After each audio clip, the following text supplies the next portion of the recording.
Hello and welcome to a special edition of Mati Allin Live. I'm here with my special guest. Would you like to introduce yourself? Hey, Maddie. Thanks for having me. My name is David Feeder. Some of you may know me from hex.com/testimonials. And yeah, it's great to be here. Thanks for having me. Actually, I will say I've been meaning to talk to you. I've been trapped in this studio for 3 weeks. I can't find the Oh exit. no! So I don't know how to get out of here, man. It's been like 3 weeks. Because I want to go chill on a beach with my man Richard. That's really what I Oh want to be wow. doing. Yeah. It looks like you two are very close in that picture. Yeah, I know. He's got some great ink, doesn't he? Shout out Oh to yeah, Hexologist. that's a familiar face. Yeah, that was fun. That was so much fun when Hexo made that live on the stream. Well, it was it There we go. was it was exciting to see you getting the hex tattoo yourself, live streaming that, and then was it the next day or so? Then it was like Richard was getting a tattoo of you, the founder of Hex. So Yeah, that was hysterical. Yeah, it was the same night. I actually drove home from getting the tattoo, turned on the Hexologist nightly news, and that's when he was doing it. oh wow. Yeah, that was fun. And then we got Anna Marie in the chat. She got her Hex tattoo last night. Yes, yes, we have another one. Congratulations to Anna Marie. Looks good, actually. That one came out nice too. On her And ankle, right? Yeah. yeah, so I'm super excited to talk with you because we're living through history now, and that has to do with all the GameStop, Occupy Wall Street 3.0, corruption being exposed in the markets. And I know you're very knowledgeable about crypto and economics and many other things. And so that's why I'm so excited to talk with you tonight in this special edition. Uh, what a time to be alive, man. This is wild stuff going on in the news, you know? Like, yeah, I don't, this will be a week to remember. Absolutely. And we're wanting to welcome all the people who Google is bringing to us now because of all the hashtags that we put in the description. We've been studying the news and made all the connections so that we can give you an idea of what's going on today with the Wall Street bets movement. And so maybe we could start just going over a little bit about that. And then we'll get to explain HEX, which is something that solves this problem of centralized corruption. Um, have you been following the GameStop buzz? So I have. I saw this happen the other day in the news, and absolutely. I read up all what's going on, what caused this, what's going to happen next. Yeah, it's really, man, it's they've stirred up quite some trouble here. That's for sure. You know, just to briefly go over it. I'm sure everybody's heard it by now, but in case somebody watching hasn't, there's a group on Reddit called Wall Street Bets, and supposedly one of their members noticed on the GameStop stock that somebody had shorted it, had put bets that the price was going to go down, and I guess it was they put more shorts than there were available stock. Right? It was call it Yeah, higher than the yeah. float. So let's dig into that before you go to the next point on the timeline because Yep. it I've been studying this all day and it appears that and part of the reason I've been studying this is because the Hex community is really I think primed to be one of the targets, one of the future targets of Wall Street Bets, which is a group that surpassed 7 million members on Reddit today, up from only 2 million earlier this week. And it turns out that the person who made the call on GameStop, who's a member of that subreddit, his name is Deep Fucking Value. Okay. And that's his username on Reddit, and then his username on YouTube is a little bit more PG, or like or maybe rated G even, if that's better than being rated PG, is Roaring Kitten. Is Roaring Kitten is the name of the Redditor, right? And he made the call a year and a half ago. Oh, I did not know that. Wow. That is when he started taking out his long positions on GameStop back when it was $4 in June of 2019. Wow. So that must have been right when they became available, those ultra long futures contracts that have started to exist, I don't know, in the past 5 or 10 years. So so this story has been building for a year and a half now. And that's part of what makes it so incredible and exciting to hear about now. So uh, um, you know, uh, DFV for those of you who are having family shows and not wanting to curse is his hashtag or whatever. So, so he started like many of us in Hex have started by just being a regular dude who gets into streaming. He started his channel and did a really good job of just going over his case for why GameStop was so undervalued and why it was so ridiculous that, you know, that Wall Street was shorting it. And um, so he was just like making weekly shows by himself, for like 50 weeks, 70 weeks, something like that. And eventually, other Redditors picked up on it and started to get their positions, and it became popularized within that community. And then uh, his name is like Dave Barry, or the guy from The Big Short. He actually took a position before the hedge funds did. So Oh, he took a long position because he realized what the value case was for GameStop, right? And so I mean, this is like a movie, Obviously, it already was a movie, right? This is like the wow. sequel, and so then apparently, according to Chamath, which we've linked him, he they do it. They're doing an all-in podcast now. Talk about like, brand infringement. I don't know who started it first, but anyway, it's all Dash in for their ripoff of our stream. And you know, um but Chamath was on there today or yesterday giving like basically a full account of what his team like analyzed had happened. And apparently it was Redditors got in, and then the Big Short guy got in, and then certain quant firms got in, and then retail got in, and then basically Wall Street was like, in a corner. And now you can tell like now what happened next whenever lots of people started buying GameStop. I mean, they pumped it so hard. Yeah, kudos to them. I didn't even know that it went that far back. I didn't know somebody was making a move on this for over a year, year and a half where they identified Yeah. this. I didn't even hear that part. That's surprising. Wow. That's quite a move. Once it got steam, yeah, just look at the chart. Look at those candles. Insane. How high they were able to pump it. And then with the shorts, the way they work is once the short squeeze starts to happen, once the guys who had the short, once they get margin called, they have to buy the stock back.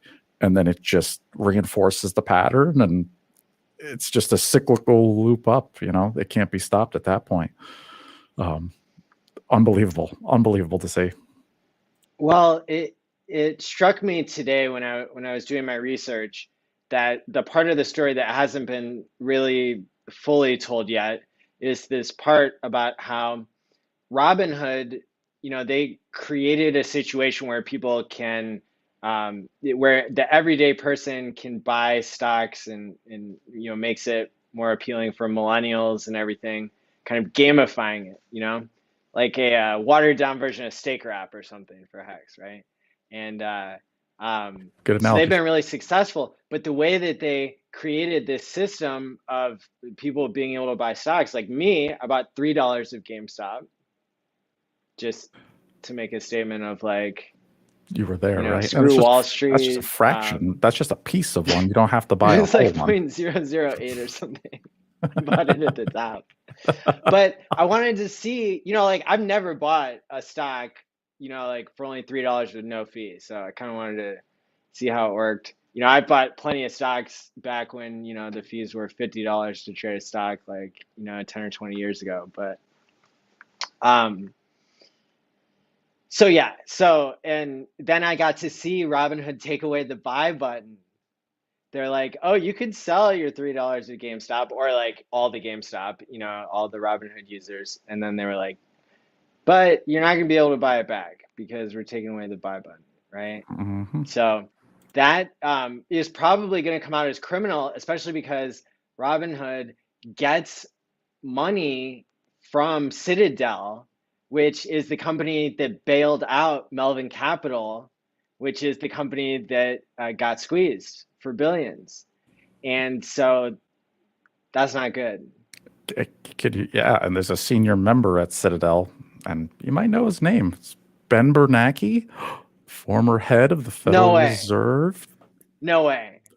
100%. What? It's Ben Bernanke.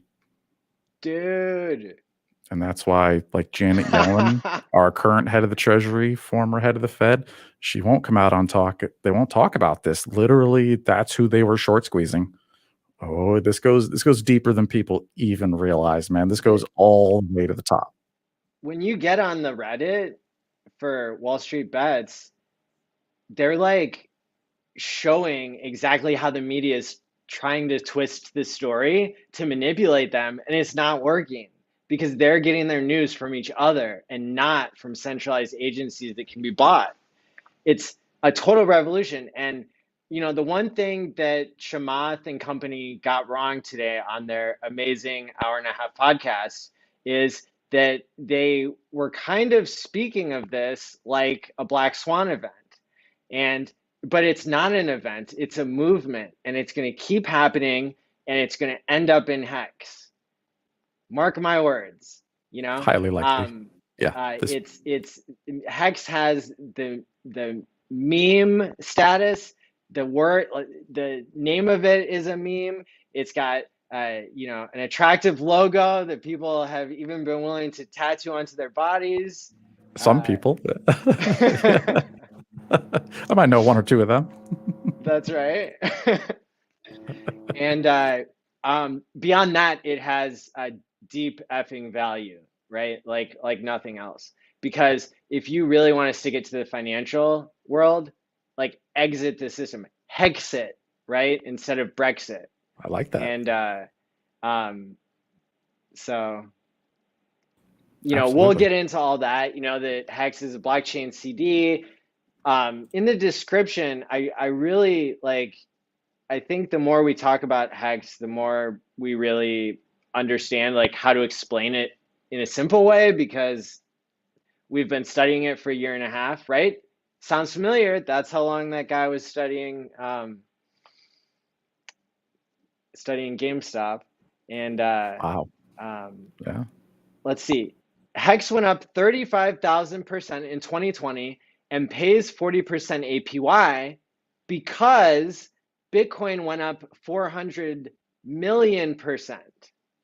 Period. Like, Hmm. Yep. And Bitcoin did that over what, a 12-year period? that's right. And then Hex is just that little 1 year plus period. So yeah, just Yep. stretch it out and the trend is your friend. Yes. So, um, when you have a better technology, right, that is built on the shoulders of giants and is built on Bitcoin, which is the first digitally scarce thing ever created, something that you can't copy, right?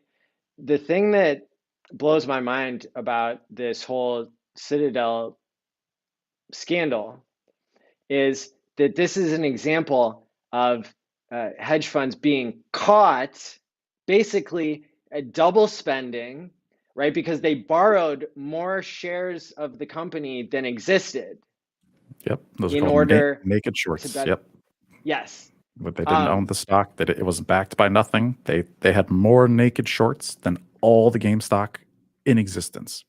yeah. So that's not just naked shorts, right? That goes beyond naked shorts.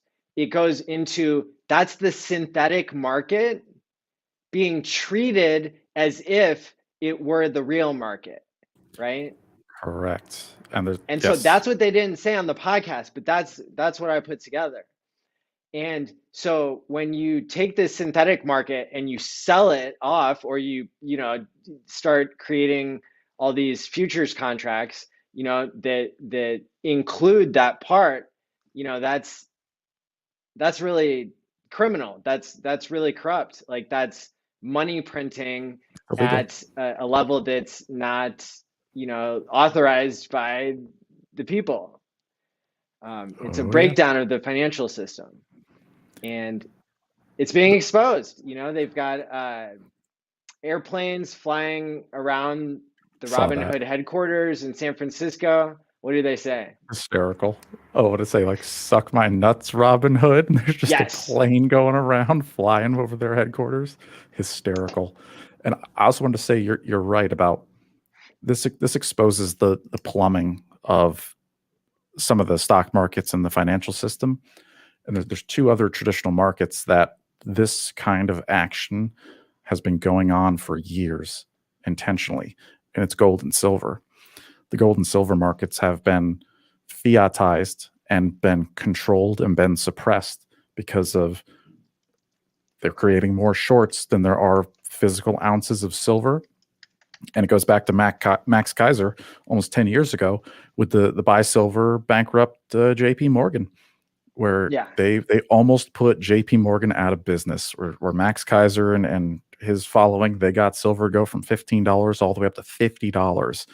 And it forced JP Morgan to literally buy millions of ounces of silver to cover their short position. And they were this close to bankrupting them. And now that exact same movement is back again. They're going to do the same short squeeze to silver like next. That's coming soon. It's already begun. Ah, okay. Yes, more mayhem, Yep. Yep. right? Because yep, And forces them. Yep. the the the community, I think, is amazing, and it's what we always wanted the internet to be, right? Would be like some sort of organizing force for truth, for being a check and balance against the political system that, pick any pick any empire, the power always centralizes over time in a way that becomes destructive. And we've seen, the graph I made uh, shows that there have been 6 world reserve currencies in the past 600 years, right? And Yep. so Bitcoin and crypto showed up right on time, right? And but now there's this epic battle happening, right? Where these centralized powers are able to buy up Bitcoin.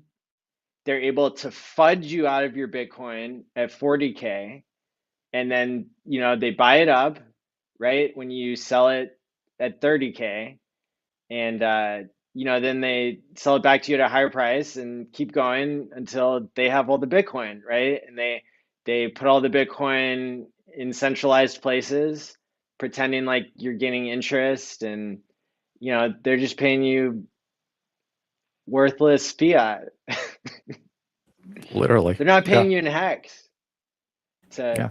Like that borrow chart your you showed. Bitcoin and hold the keys, safe for you. That Uh, chart you showed with the other fiat monies of the past, does it show how long they've lasted? Because if I've I'm not got it. Yeah, I've got it if I'm right here on my desktop. I'm happy to share it perfect. now.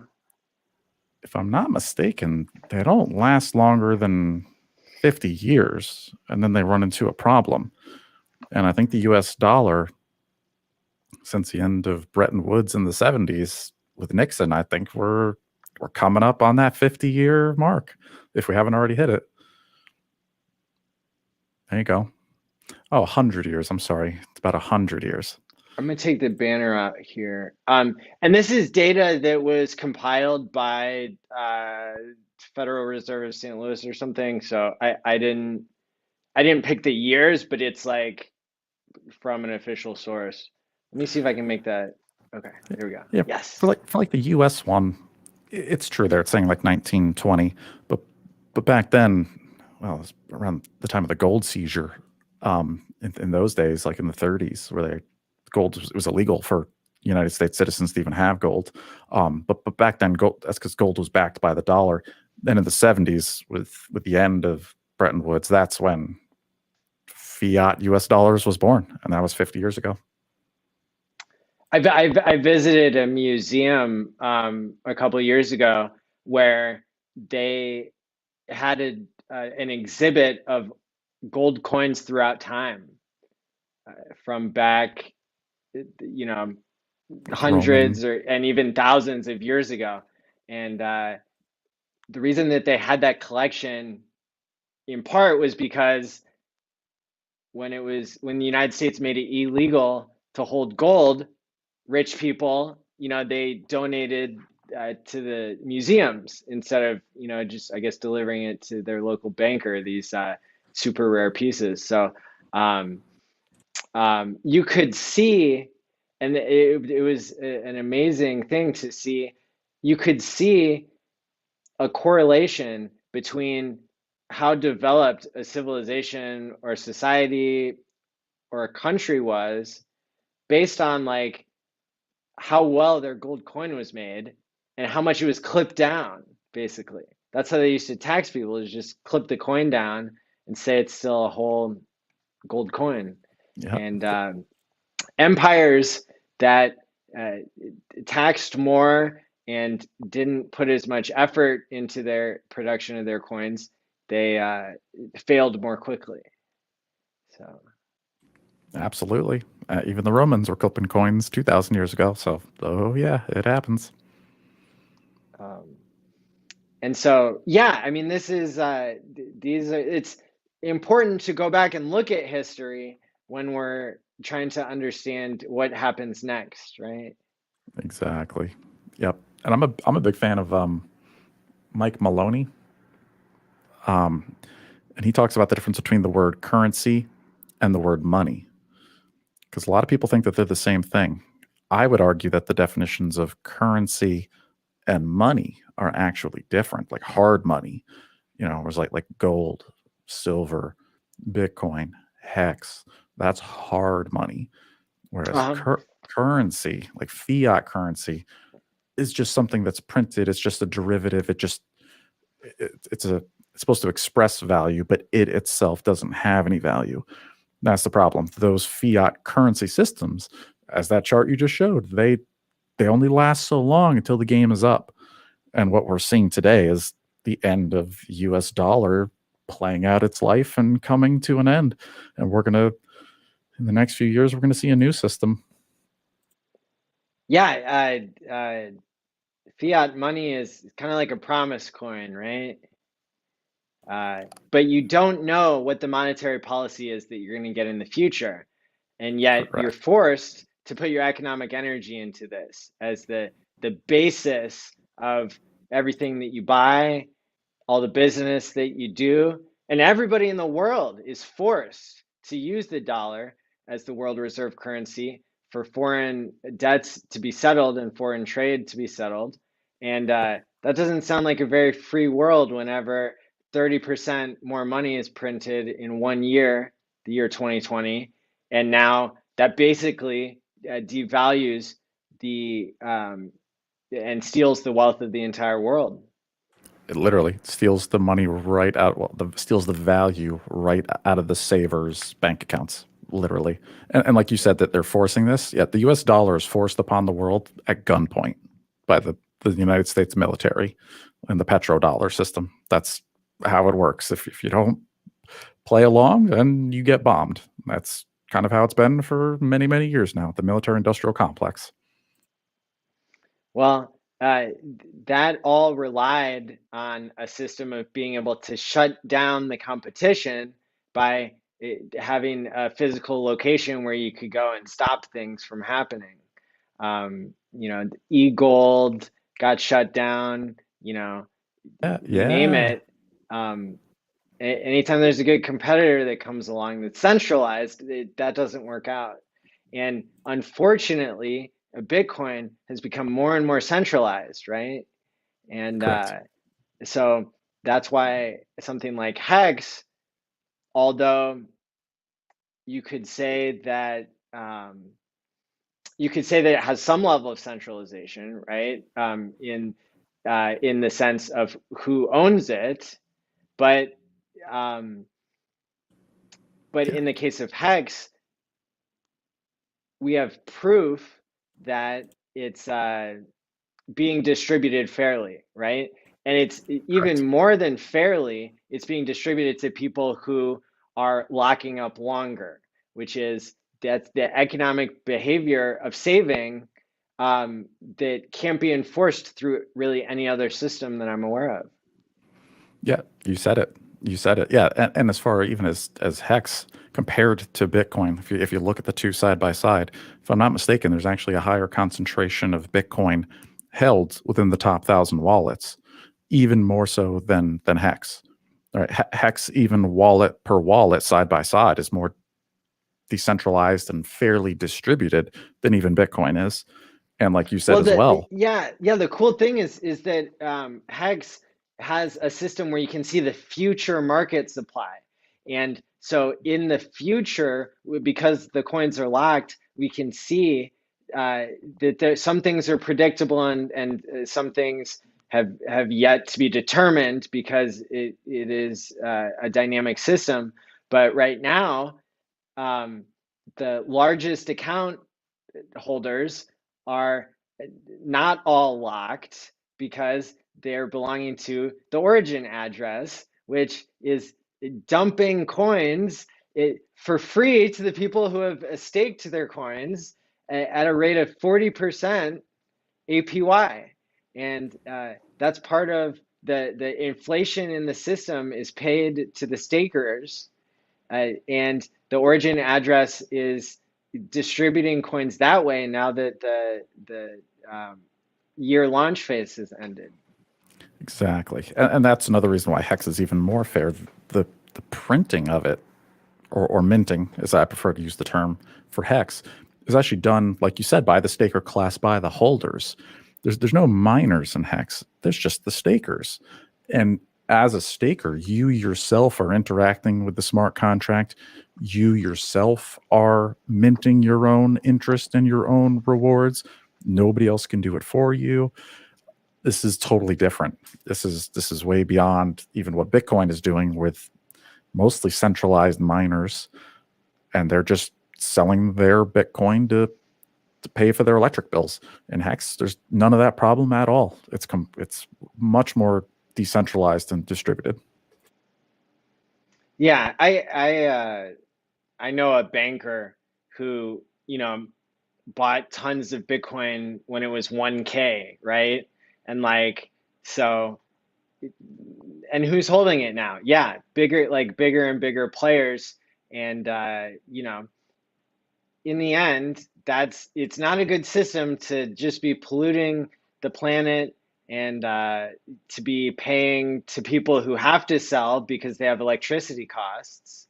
Whereas in Hex, value is generated by the behaviors, economically speaking and psychologically speaking, in game theory, that actually decides the price of something is how rare it is based on and how useful it is as a savings mechanism, as a way to pay yourself in the future, to transport your economic energy into the fourth dimension of time, and to not have to worry about some centralized bank shutting things down or printing away your value. The policy, the economic policy certainty in uh, the math of HEX in the contract is what makes it so appealing, right? That's what makes Exactly. it something that solves Occupy GameStop, because GameStop is still playing in the casino. Sure, you got to see all the cards ahead of time, and so, but you're still in the casino. Time to get outside, time to get outside of the casino, right? Exactly. Um, Crypto fixes that. And I also wanted to go back to what you said earlier about the Robinhood when they took away the buy button. I think they're going to get away with it. And I do think it may not be completely their fault. Even TD Ameritrade and other stock brokerages, it's called a clearinghouse. So, like, you have the stock market itself where the stock lives, and then that gets sold to a clearinghouse or they handle orders. Those clearinghouses then handle the orders for the brokers, like your Robinhood or TD Ameritrade or whoever you're using. And what I've researched and heard was that the clearinghouse actually ran out of the stock. There was a failure there between too many orders, too many buys, whatever was going on there. And then the clearinghouse is shut down and said, nope, no more trading of this stock. And then that trickled down to the Robinhoods and the brokers.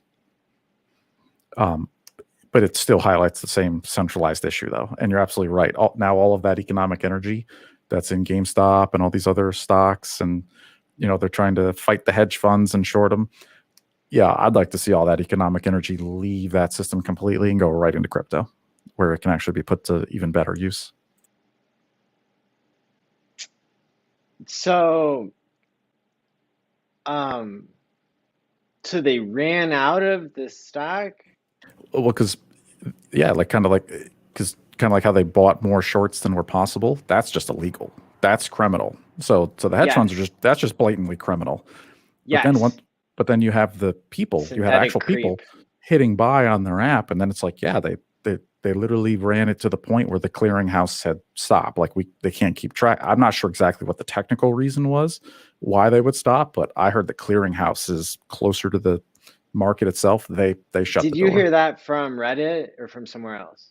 I believe I want to say I heard it from Max Kaiser. Okay, well, because that um No, that I doesn't would. sound right, right? Like in a free market, the market would decide, and you would have a certain number, like you'd have a certain number of stocks, like, somebody wants to buy the stock, then there's a seller on the other end. And if there's no seller, then the price goes higher until there is one, until a seller is induced, right? And so the fact that the price stopped going up and they only allowed sells, sure, you could say technically speaking, the clearinghouse or whatever, they flipped a switch, but that's and Chamath was like hammering the dude who runs the All In podcast, who is like an angel investor in Robinhood or something, and it was an all out like war between them. Personal, like, almost got to personal attacks, but I think they're all friends and they all do a podcast every week together or something. Wouldn't surprise me. They're gonna Definitely. have to change their name though. Yeah, and I'm not trying to defend Robinhood at all. Don't get me wrong. And I completely 100% would suspect that they got the call from Citadel. Ben Bernanke's on the line. He's like, shut it down. He's like, stop it right now. Click. I guarantee you that was definitely a part of it. There was definitely collusion. It's criminal. The guys at Robinhood are in big, big trouble. Do I expect them to see any kind of legal action?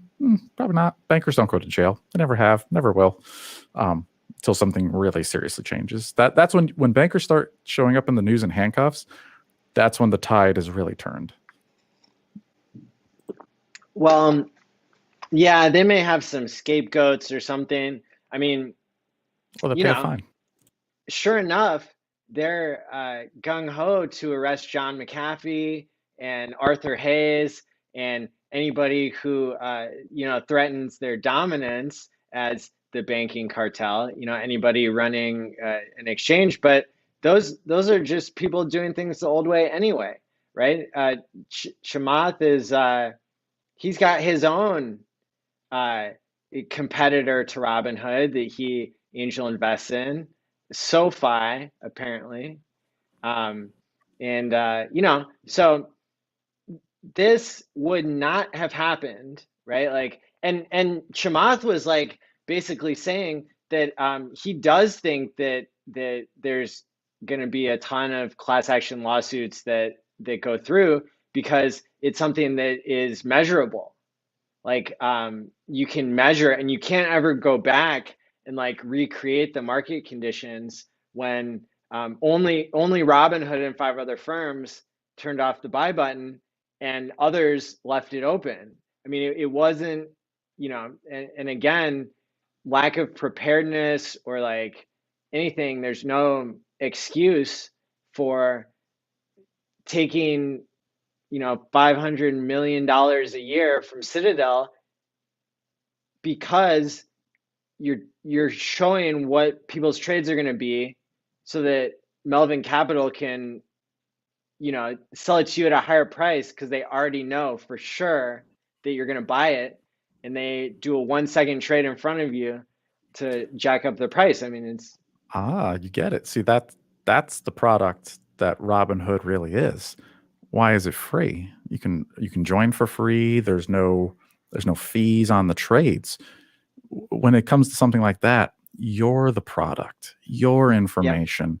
They take all of your trading information, they forward it to Melvin or Citadel or whoever is taking the bet against you, and they can see your portfolio, they see your trades, they know your behavior. Yeah, you're being sold out. It's not just predicting. They front run the trade and sell it to you Abs- higher. every trade, yes. They And front run every one of your trades. You are buying it from them at a premium yes, every time. Yes, that's yes, what Robinhood really does. It robs you all right. yes. And so the fact that this exists and that people are becoming aware of it, and that the news media was not able to suppress the hype, they were not able to stop the FOMO. And so it got pushed way farther, right? It's like Wizard of Oz, and you start lifting up the curtain. And oops, that wasn't supposed to happen. You weren't supposed to get that far. Oh, Uh, makes people angry. Oh yeah, now they have a riotous mob on their hands on Reddit. Yeah, they've really 7 million now, 7 million and growing. good. And this is fueled also by the anger of the past decade, 100%. with Yeah, the housing crisis and the bankers causing that. I mean, crimes against humanity up and down Wall Street, and now people want justice, right? totally. And And even a lot of millennials our age, like I was in college in 2008. I remember when all that happened. Didn't affect me directly, and thankfully my parents didn't lose their jobs or their house or their mortgage, but a lot of people did. A lot of guys like us we were younger and they lost their houses. Parents got laid off. Well, now we're all in our 30s and now we're all into crypto and now we're all into the markets, and some of us we remember and we're pissed. I think you're seeing a yes, lot of that pent up anger over the last 12 years. It's coming to a boil. I think that plays a big part into this. It's like sweet revenge. yes. And so, you know, taking down, partially one hedge fund, but really, maybe they're not even getting taken down because they're getting bailed out by their friends who can front run you anyway. And their Yeah, friends who made the app uh, that, causes your order to get front run, and they're writing a blank check to themselves every time you make a trade. Um, exactly. And they're friends with the so Federal Reserve. Like they have access to the printing press and they have access to loans at 0% interest. Literally free currency, free money that they can Janet Yellen can give Bernanke a check for $1 trillion. They can put it right into Citadel and they can buy whatever they want and front run whatever they want. So literally it's like we're beating our heads against the wall here. Like we can't swim, like there's no way past it. the Reddit published or maybe I saw it on Twitter. I think I saw Wall Street Bet's moderator posted on Twitter, maybe, um, the list of hundreds of thousands of dollars in speaking fees that Yellen made from banks. Who's on that list? We can pull it. We can pull it up. Please. Citadel's on that list twice. Janet Oh, you've Yellen seen got. it? I have seen it. Oh yeah. Oh Oh, yeah. This is all nice. over Twitter. Oh yeah. She got paid twice by these guys in the past few years. Yes, she did. And she's just been doing the circuit, going from hedge fund to hedge fund to hedge fund. They're in cahoots. It's all collusion, because the Wall And Street we've Bets known guys. this, but Now we have proof. Like now you have like stone yes. cold. They're caught red-handed, like blatant, like with their pants down, and that's exactly what's happening. Because like the Wall Street. Richard. Okay, Richard retweeted what Bruce Fenton had tweeted. Here we go, share screen. Yeah, let's have a look at this.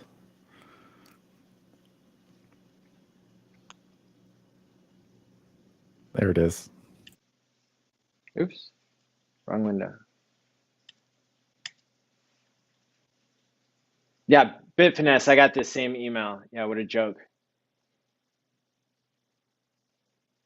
Look at those. I mean, wow, each of the speaking events was hundreds of thousands of dollars. There's Citadel number 25.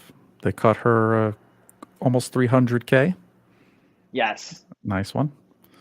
Yeah. And there they are, number 29. She got another $180,000 from Citadel. Wow, almost $500,000 right there. Yeah.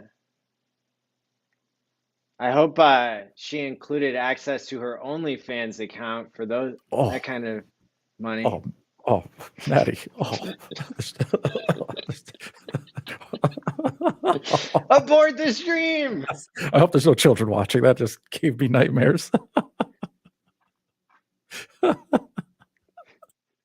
you're gonna need HEX therapy. Oh, geez, I do after that. Thank you for that image, Maddie.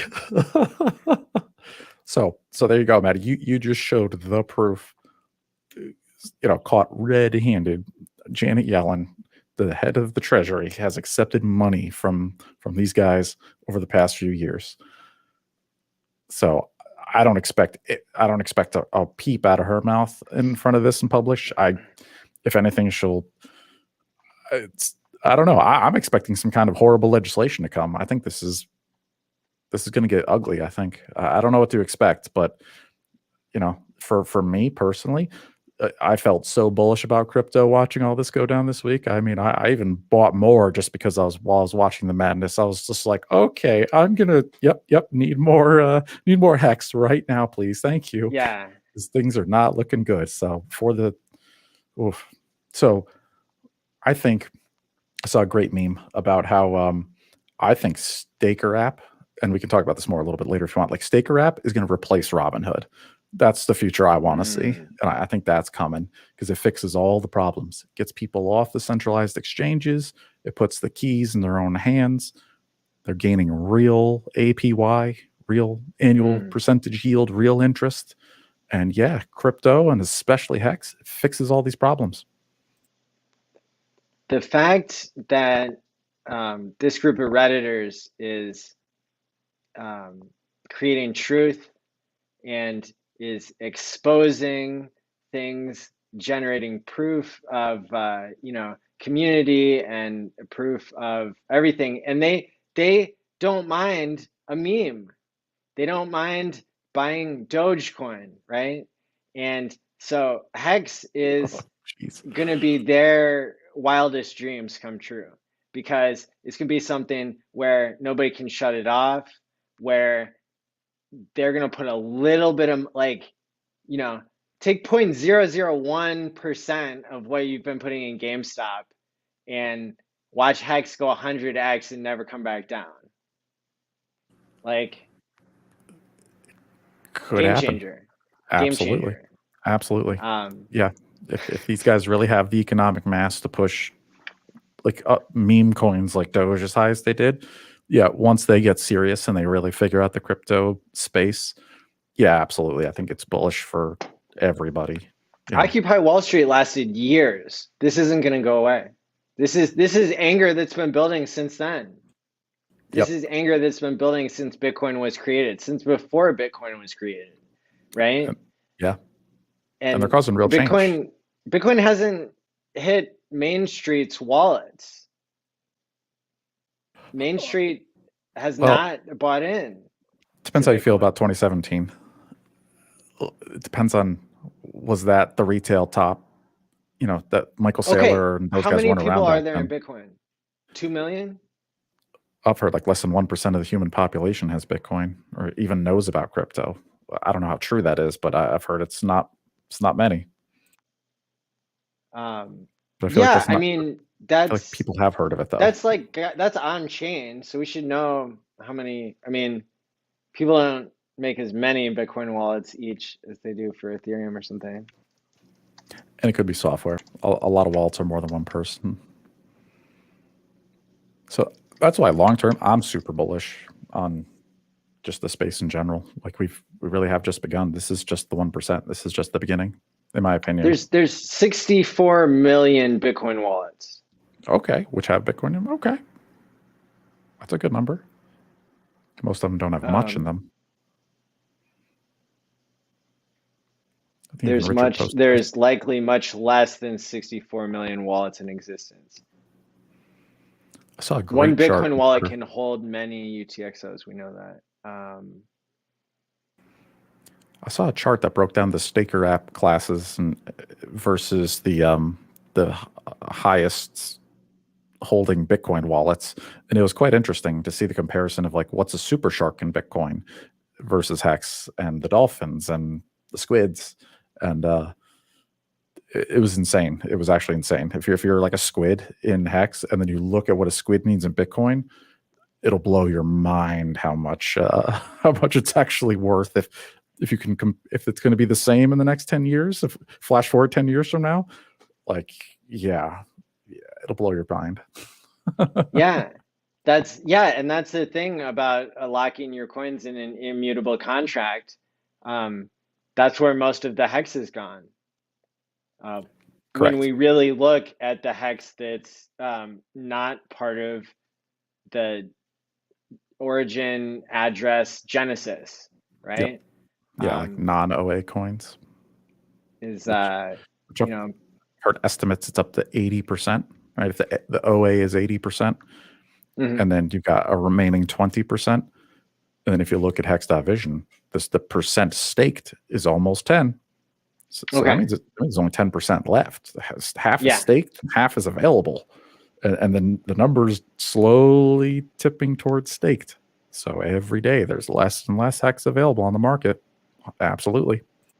Well, and um, the inflation is probably killer for holding liquid hex over time because you're creating compound interest, compound inflation, basically. You mean if you're holding It, liquid? yeah, like But that's one of the things that people don't understand about the OA. And they're like, oh, the OA is going to dump on our heads. It's like, well, the OA has got the strongest of hands and it's actually letting itself be diluted. yes, Yeah, the OA is not staked, and it's letting the staker class at 9% get that 36.9% APY. And the OA is sitting there literally losing value because it's not getting any of the inflation at all. So, like, what kind of more benevolence do you need to see here? Like, it doesn't get any more wholesome and generous than that. yeah, People yeah, don't. because it is, in my opinion, trying to get to 51% ownership from 80%, and it did not allow Hex to trade cheaper in the first year launch phase because that would have caused more Hex to be dumped on the market now Correct. when the Genesis phase ended. And so it's, like if you look at it like you're actually the player in the video game who gets to be the OA, and you start to like think through your chess moves, like that's what you would do. And that's what's being done. And that makes perfect sense because it's based on game theory. It's based on deep game theory that it has never been implemented in any other economic structure, in any other digital space. Um, You're absolutely right. Yeah, this is brand new. And you're right. If you look at it from the point of the OA's game, well, what's the goal? To reach number one market cap, right? Or world reserve currency status, if you wanted even like a life goal. And yeah, that's the best way to do that is to entice people to get HEX, let them join the staker class, let them enjoy that interest and be in it. And you're right. And even if eventually, like you said, who cares if it eventually the OA is 51%? It's like, wow, that's 30% it allowed to be generated with trustless interest to the staker class. That's super and the, attractive. yeah, and the other reason why, as the origin address, you want to hold the majority of the supply is in the case of a split like Bitcoin had, a fork in the network, then you could foil the side chain basically. Um, and there's lots of defensive strategies that you could use. Um, and really slowly demonstrating your trustworthiness that can be proven and is supported by code, right? So the fact that the OA is giving up these coins, it's not going to get them back for free, right? And so that creates a situation where, um, this is kind of an irreversible thing that's happening with the origin address rewarding people who are staked longer, basically to push Genesis coins out into the future, um, and to slowly build trust that the OA will not dump, right? It's like a track record that's building. If you could build it all at once, right? The OA could burn 30% of the supply, but like that again would not leave enough meat on the bone for people later on. So like all of us who are like in HEX early, we're supposed to be like, you know, uh, fighting out and worrying, oh, maybe this isn't, maybe it's too good to be true, um, is that what happened when any world changing technology was invented? um, you know yeah, I mean, people didn't believe it at first, people didn't adopt it. It took time, right? um, Yeah. and people don't recognize things right away. The wheel uh, existed for 300 years before anybody thought to use it for transportation. It was just used for making pottery, and so it was just sitting there for so many generations. That's like back then. That was like 10 generations, Jeez. like of people just sitting there. Yep, we're using the wheel today to make our glasses and cups and bowls and I all of think our stuff.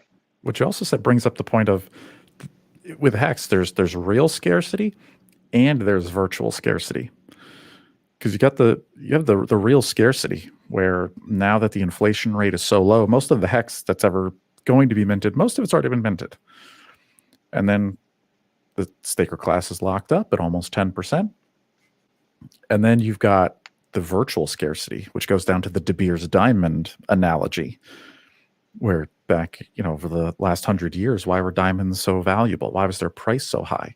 Well, because one company owned 80% of all the diamonds in the world. If you wanted a Mm. diamond, you had to go through a dealer, like a broker dealer, and all the other ones were locked up in the vault, and it created this virtual scarcity. And that, look at the price of diamonds. And now, even today, that's changing. That's no longer the case, and the price of diamonds is going down. And now I've heard they're also like you can make them in labs and stuff that are even more perfect than real diamonds. But I mean that worked for over 100 years for De Beers. So we have sort of a similar situation here with HEX.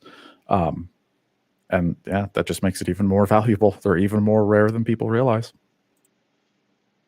Yeah, gold inflates at 2% a year, and humans kind of like, you know, use their economic energy 2% a year, right? Like, I mean, I have 2% liquid hex because I do, I plan to live, right, more than 50 more years.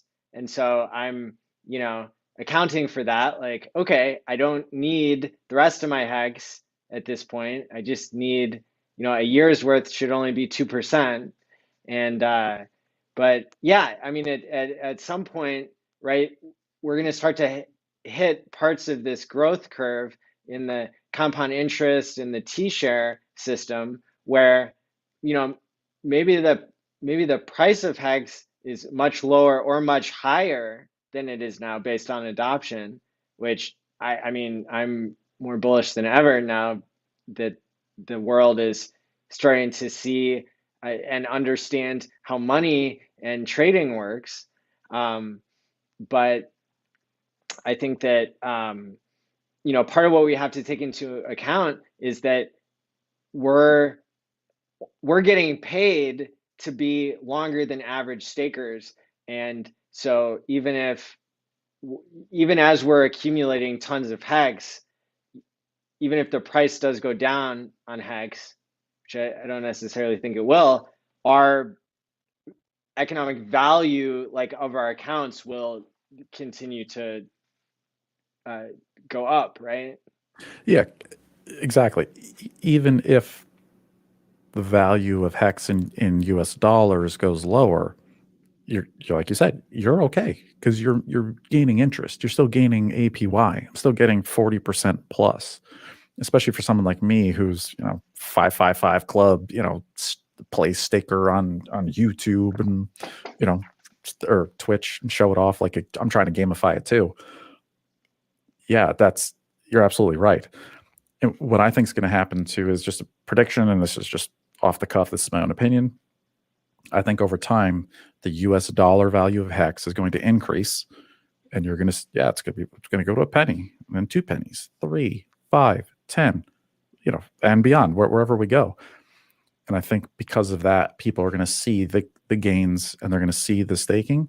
And I expect the percent staked to keep going, 10%, 15%, 20%, who knows? And then what you will see there though is what people may not realize is the payout per T share per day. I think that might lower.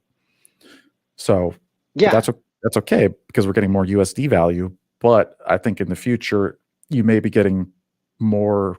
Or you're going to be getting less hex per T share than you might realize if the percentage staked dramatically increases. Something to be aware of.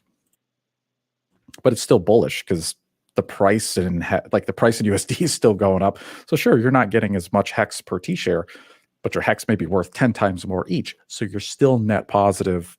Ridiculous. It's still a win-win. But well, since the T-shares only like the T-shares are deflationary, even though there's a little bit of noise because it's still there are people who have liquid hex that can stake. And so as long as there's liquid hex, people can create more T-shares, but the T-shares become more and more expensive in terms of hex. And so just like Abit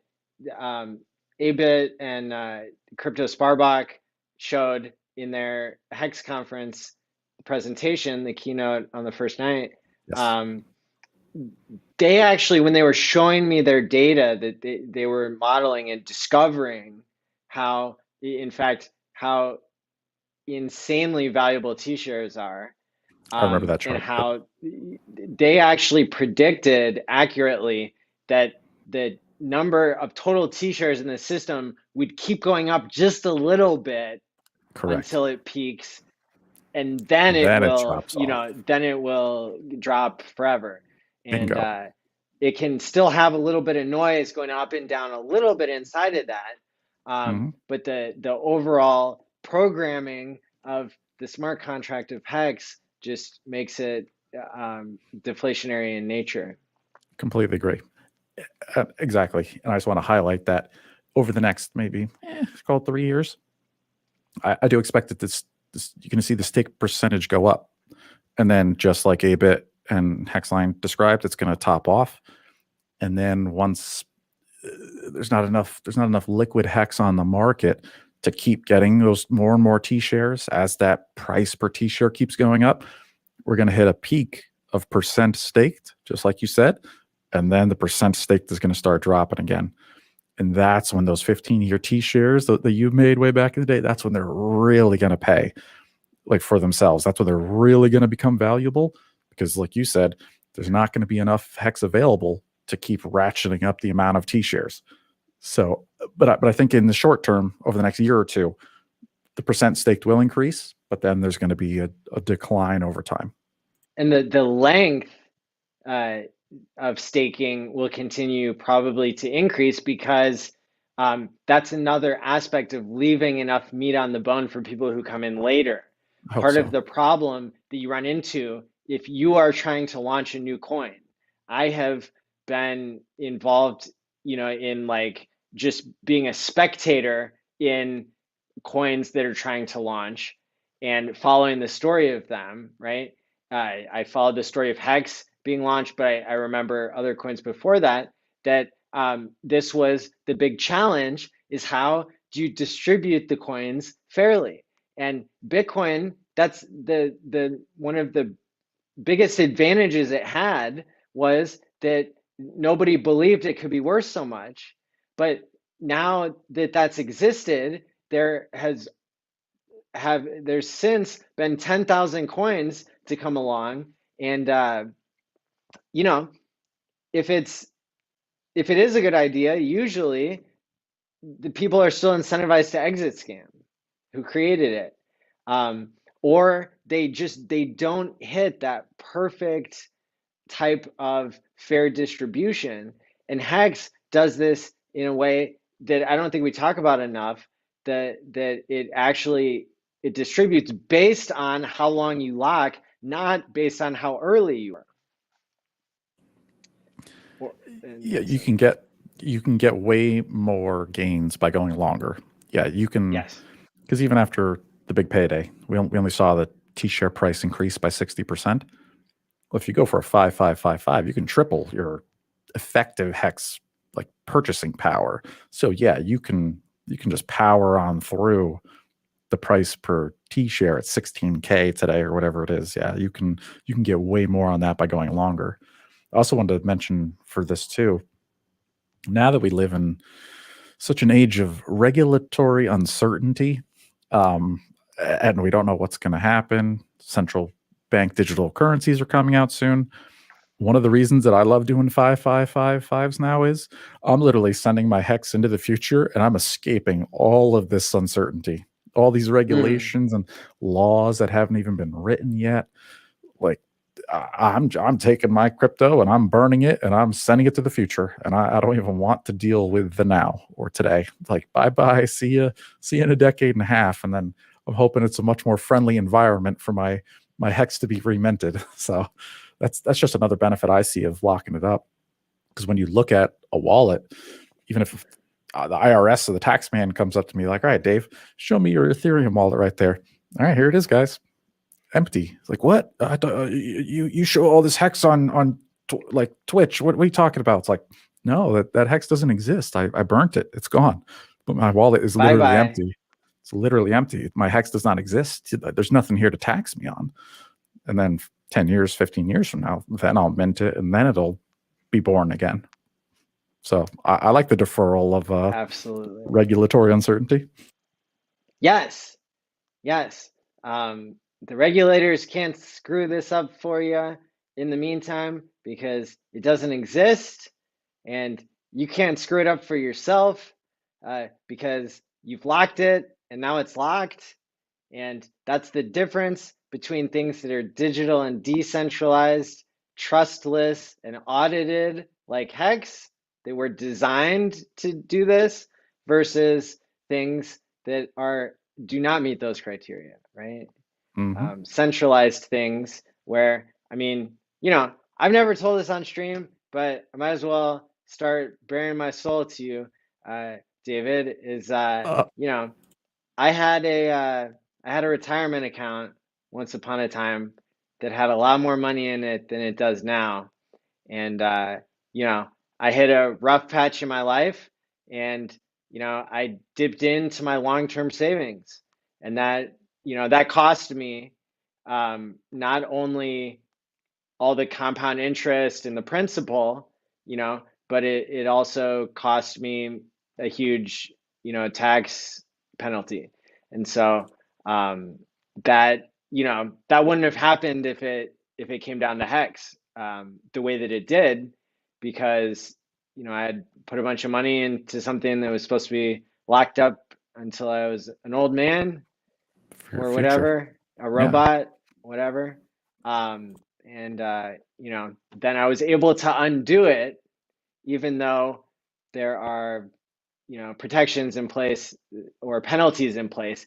Just because there's penalties, that's not enough of a game theory, really, to stop me from myself necessarily. And I've learned a lot since then, right? But I can't get back those years. You can't reverse time. And Yep. so um, the fact that HEX allows time to be me to be held accountable to the time that I've planned to put this money into my future, that hasn't existed before, and it exists now, Correct. and I'm excited about it. Absolutely. I think I, that's useful. I think it has utility. I think it's a lot of utility. Absolutely. This is revolutionary, ground changing technology. And like we said there, your story kind of reminds me of that of the federal government right now. Literally stealing from the future to pay for Mm, today. And yes. that's the opposite of what we want. That's why all the governments in the world have these debts that they run up that are larger than GDP. Literally, they're stealing from the future to pay for the right now, and that's not sustainable. The government's Yeah. racked up a credit card that the interest payment is so big that you couldn't even pay that off if you wanted to. The interest is actually compounding faster than you could even like make your monthly payments. That's what the Yeah. government is right now. Like that's literally what they're doing. It's it's unsustainable. It can't go on forever. Like something's got to give, and I think we're starting to see it. We're nearing that time. Yeah, it's like, they don't take away the button. Who's going to take away the button from them to print trillions of dollars? They took away our buy button for GameStop. I don't think anybody's going to be taking away any buttons for Janet Yellen and Ben Bernanke and her friends. I think uh, they have a different set of rules that they play by. Sadly, Well, they're in for quite the rude awakening now that they've woken up into the nightmare of Wall Street bets I hope so. and I hope so. Occupy 3.0. I think, Absolutely. um, you know, and if they think that that's bad, wait until they see HEX. Oh, I can't wait. I can't wait. Staker app is going to replace Robinhood. It's going to just destroy it. It'll be, if we could get even near than like 10% of the numbers of Robinhood, game over. Staker will just take over. It'll just spread like wildfire. And then it is truly decentralized. It can't be shut down. Nobody can seize your funds from you. You can go to 1 inch right in the app and trade whenever you want. They'll never take away the buy button or the sell button. Like that's power. That's true power. And we have the technology now. It's here. Like this is what a fortuitous Yeah, time. Like people the will be state, bragging about how much gas fees they pay. They'll and be I think it's bragging about how they're spending $1,000 to stake HEX or something. the, Because this is a the, group of people who brags about being degenerates, right? yeah, yeah. And And that's part of their like joke mentality, right? Because meme it's like, culture. Yeah. yes, yeah, it's like they are and they aren't.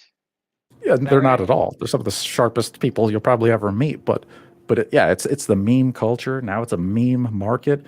They're buying meme stocks like GameStop. The company itself is a dinosaur. Like I worked there 20 years ago as a high school kid selling cartridges and Ah, CDs and games. Like I was there. Like it really hits home to me. Like I was a former employee as a child there. So, but I recognize now that obviously the business model is like archaic. You know what I mean? I've had my Steam video game account for 17 years. You know, since like Half-Life 2 came out in 2007. That's older than my children. I've had Steam. So, you know, GameStop is long in the tooth. And as a business, I don't see them being around forever. But this just goes to show it's a meme market now, you know, and it's going to continue. Yeah. Yeah, and as it should, I think this will develop and people will learn about it as they can. They'll start to flood in on these different channels, right? Um, the Wall Street bets people, you know, they're, as you say, they're sharp. They're looking for the next thing. There's enough of them now who maybe have freed up some of their time because they're doing pretty well on these year and a half old bets that they made I that hope are so. paying off, and they're going to have even more time than ever, but probably even more noise than signal than they're used to, and so that's why those of us in the HEX community, you know, we're wanting to find creative ways to make some of those people aware of what HEX is and to do them the favor of upping their financial awareness, right? Absolutely. I mean, if talk about being on the winning side, because they've got the numbers and they've got the people power. And then once they get the right tool in their hands, like Hex or Staker app, yeah, we could bring some serious hurt to the big banks. Literally replace them, put them out of business. Yeah, serious stuff. Absolutely, could be a game changer. I'm excited to What see the are other shorts that can happen too. what are some of the narratives that are going to apply given this movement that has started in the past week that has hit mainstream attention, should I say, and it has been building for the past decade? I personally, well, I personally think it kind of fits the whole crypto narrative. You know, just replace the banks, like just end fiat money. You know, like even I'll allude to Max Kaiser. He did a great job with, you know, short silver or buy silver to kill JP Morgan because they had all the shorts. They had more naked. They did the same thing with silver as GameStop. JP Morgan had more shorts on paper than existed all the silver ounces in the whole planet. Once Max Kaiser found that out, he started telling everybody buy physical silver, and then that would jack the price up as high as it can go, and that would have put JP Morgan right out of business. So I think he's a Bitcoin maximalist now, and he's Yeah, been that way for years. He's on the right path, and but now the but path is, but yeah. Go ahead. in the reality of today's market, you can't put these people out of business because they're paying Correct. Janet Yellen We have to and replace their because they're product. front running our trades. So it doesn't matter if we buy silver through them, through the legacy financial system, they still get Well, a piece of the action, right? yeah, and Max was just trying to kill JP Morgan. That's just one bank. That's a commercial bank with JP Morgan already was buying Bitcoin when Jamie Dimon was trash talking it. was fighting it. Sure, of course. Yeah, that's part of the tactic. Of course, yeah, that's what they were doing to GameStop. Yeah, you flood it, and then well, they were trying to crush GameStop and take all the money. But Max Kaiser and the Bitcoin maxis, they're on the right path. They have the right idea, but they have the wrong technology. Now, what they're Yeah, saying is their narrative is if everybody buys Bitcoin, then we could just crush the dollar. How about we just crush the Federal Reserve? How about we just replace their product? Their product is debt. That's all they do. The printing press just prints more dollars that are due back to them with interest. So if we all completely switched to a whole different monetary system without them and gave them a virtual finger, they we'll just bypass their system. We'll just use our own currency or money. they're missing the details though, right? That that people can't just get access, right? Like, you know, um, Correct. it's It's not the there's a same. learning curve. And there's, you know, everybody ends up buying Bitcoin on Cash App, and then if you send it to too many places, they shut down your account. People are gonna buy it on PayPal because there's less friction there because they have a financial incentive to keep you in their ecosystem and seek rent on you. That is the business model now of the world.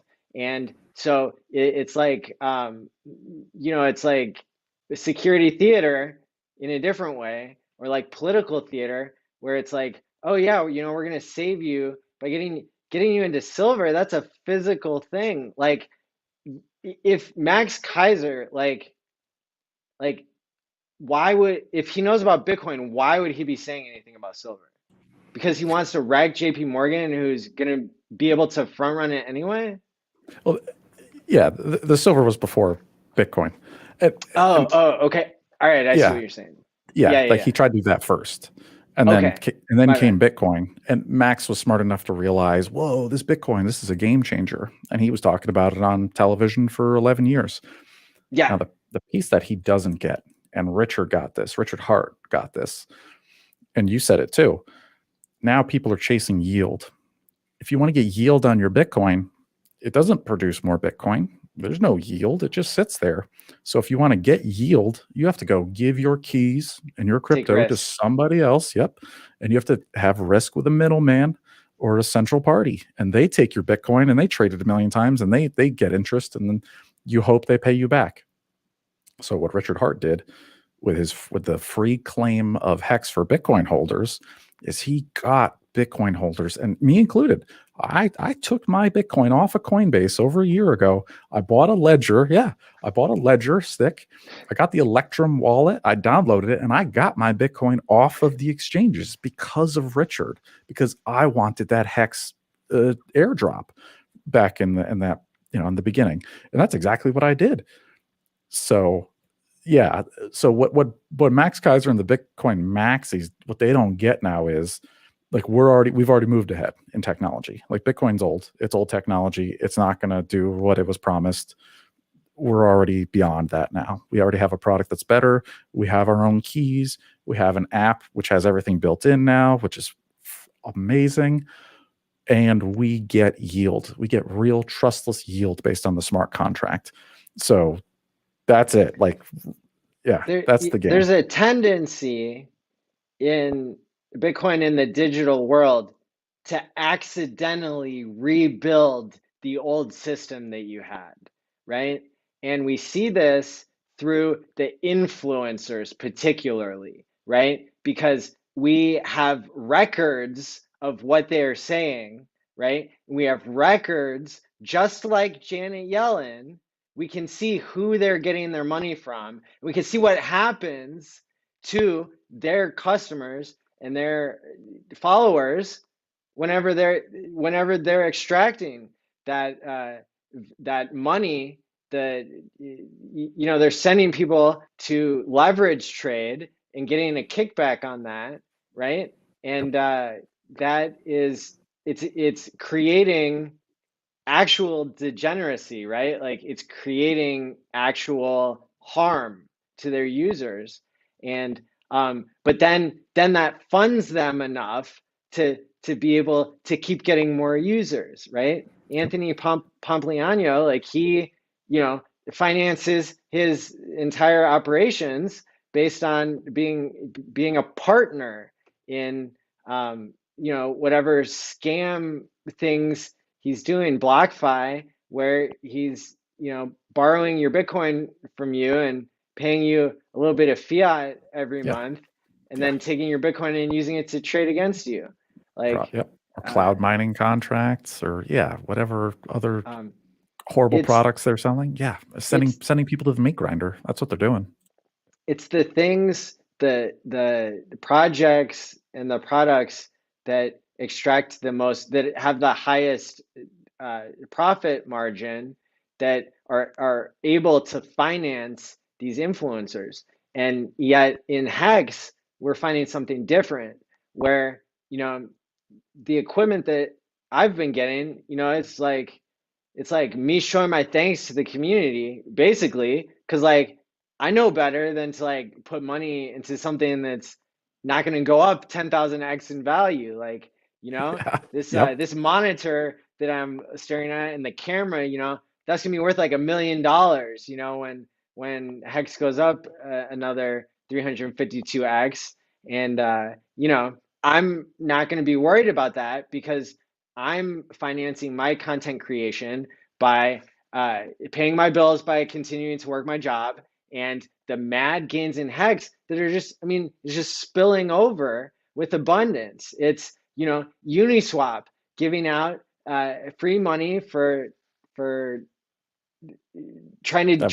to solve their own decentralization problems, right? That's Mhm. essentially this actual airdropping value situation is probably a play by centralized exchanges to stay in the game, because if they can print, if they're with Wall Street being able to print as much money as possible, they don't care if they have to buy, your unis. They keep half the Uniswap tokens in the first place, and then they can buy back the rest of them at $15 a piece, you know, and what does it cost them if they're getting the money for free? The worthless fiat that is mandated to still be worth something. Yeah. If that's true, if that's who their financiers are, then they're getting free money at 0% interest. That's yeah. It's just an infinite fire hose that just mm, keeps on pouring out money. Yeah.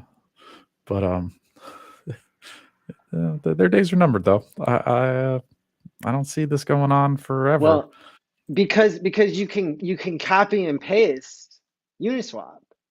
That's why I don't want people in Hex like getting wrecked on these, right? Like, can you think of a good use case for holding uni other than speculation?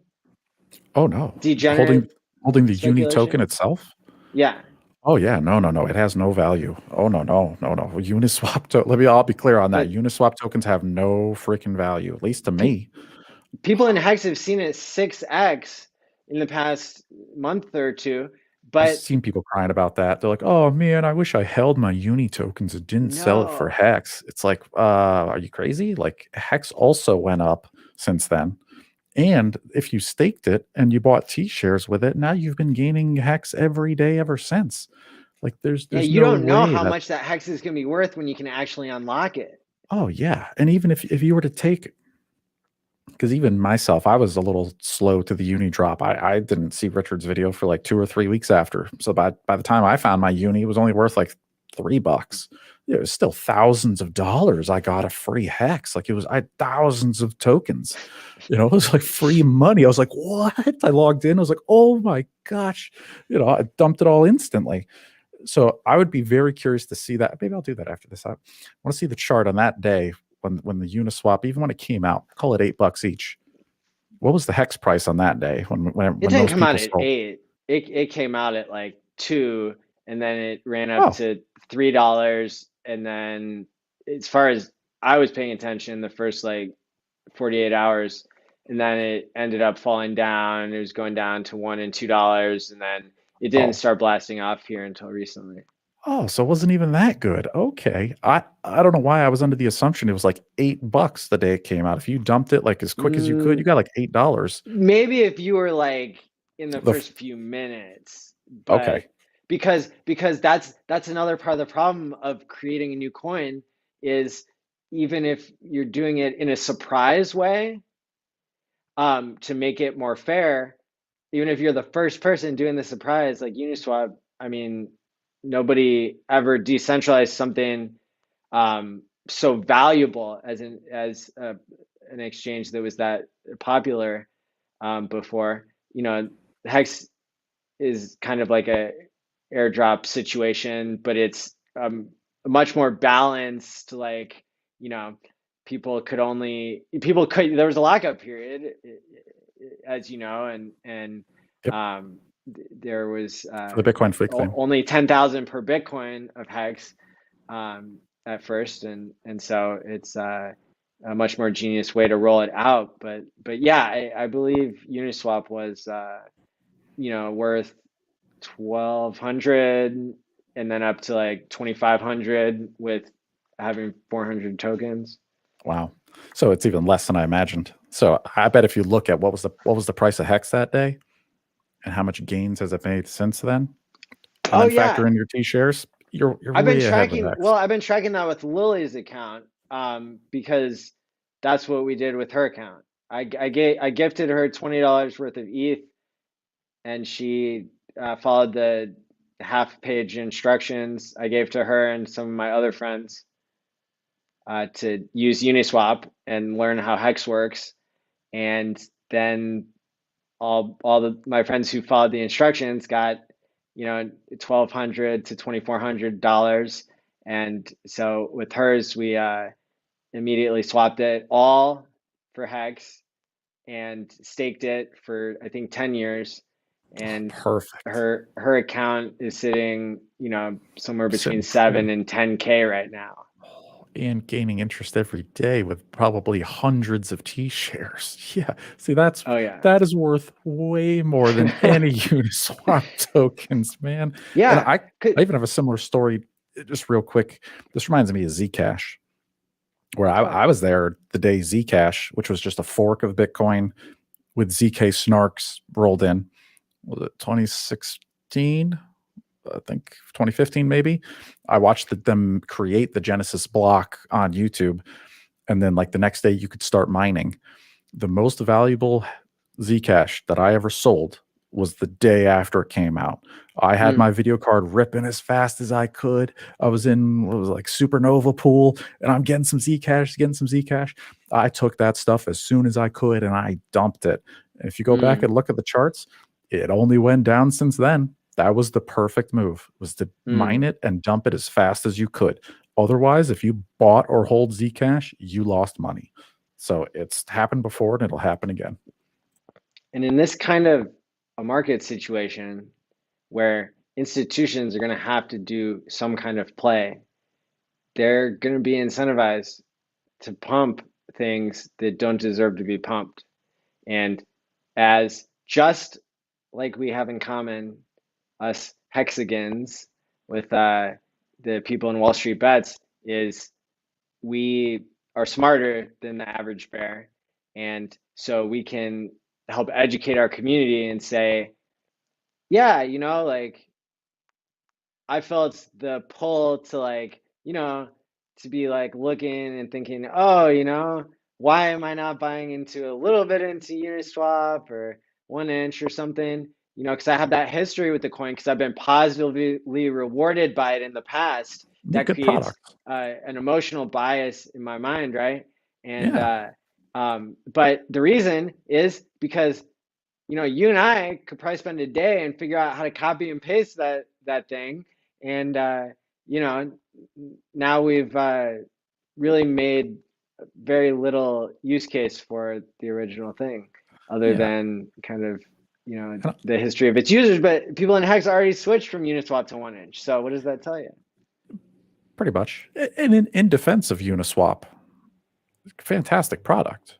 Amazing. Ah, yes. Richard Hart made it famous, right? Hexicans and Richard Hart, I'll give Richard Hart credit, but and Hexicans, we made Uniswap famous. Hex was the number one transaction volume ERC20 token on Uniswap for like I think a couple of months back in like April or March, like last year. Like Hex pumped its bags. We brought it to the limelight. We made it useful. Now it's the number one decentralized exchange in the world. It's there's more Bitcoin wrapped up in, in like WETH or REN BTC. There's more of that sitting in Uniswap than there is on the Lightning Network for Bitcoin. Yeah. Like what? So and now, yeah, 1inch is a competitor. They were basically just they're a competitor of Uniswap, and now they're built into the Staker app. That's what Firebun and Steph have chosen to implement directly into their app, and that's fine by me. I think they have a great product as well. Absolutely. Yeah. But as It's far as their governance tokens go, their governance tokens, in my opinion, they have no value to me.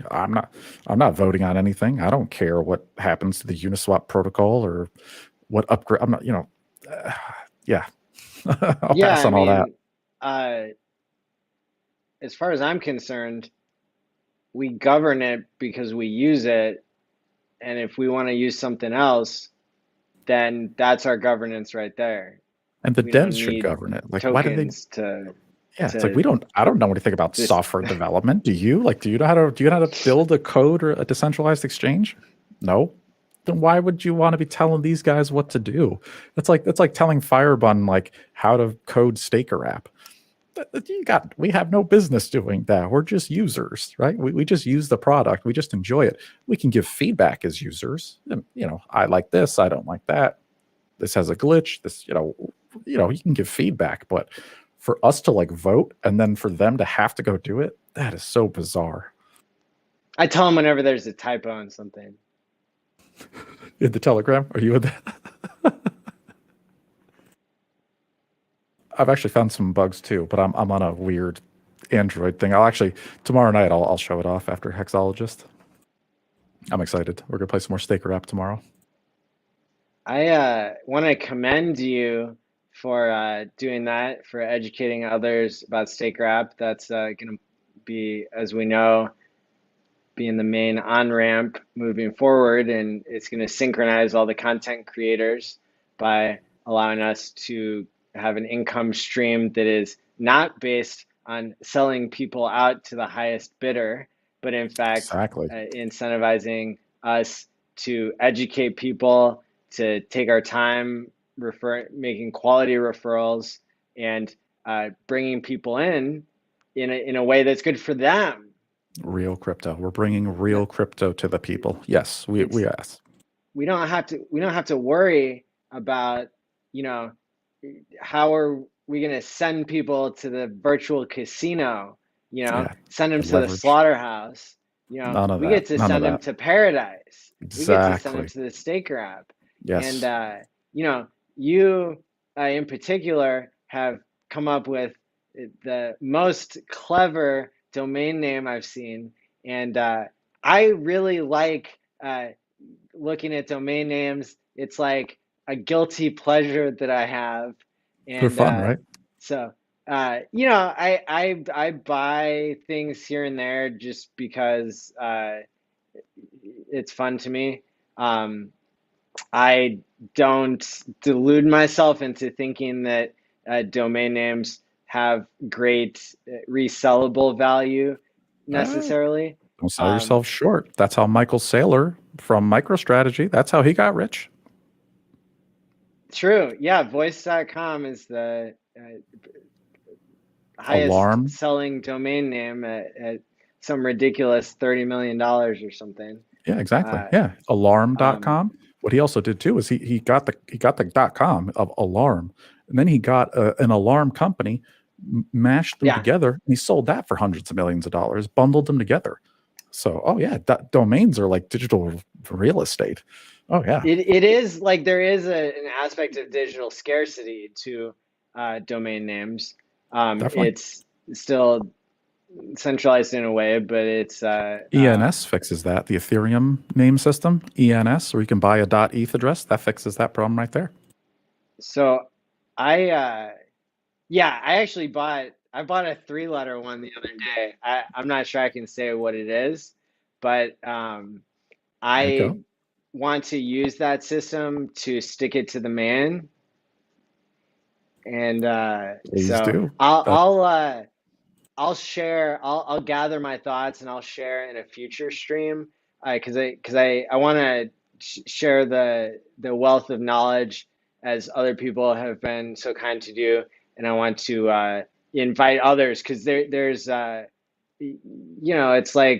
it's like a gold rush, uh, kind of. And I mean, you could make a misstep, and you want to not make it a big part of your portfolio. But I mean, I think the space could benefit from more people who are wanting to use the domain name system to stick it to people.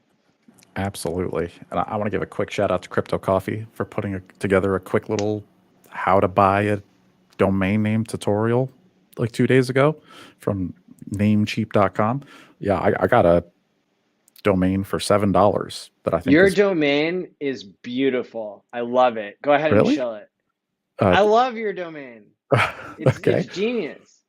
Yeah, I got APY dot digital Dot digital. because that's how you I that's love what that. because that's I was looking for APY. It's a 3-letter one, and that's what people are going to be chasing over the next few years in crypto is yield.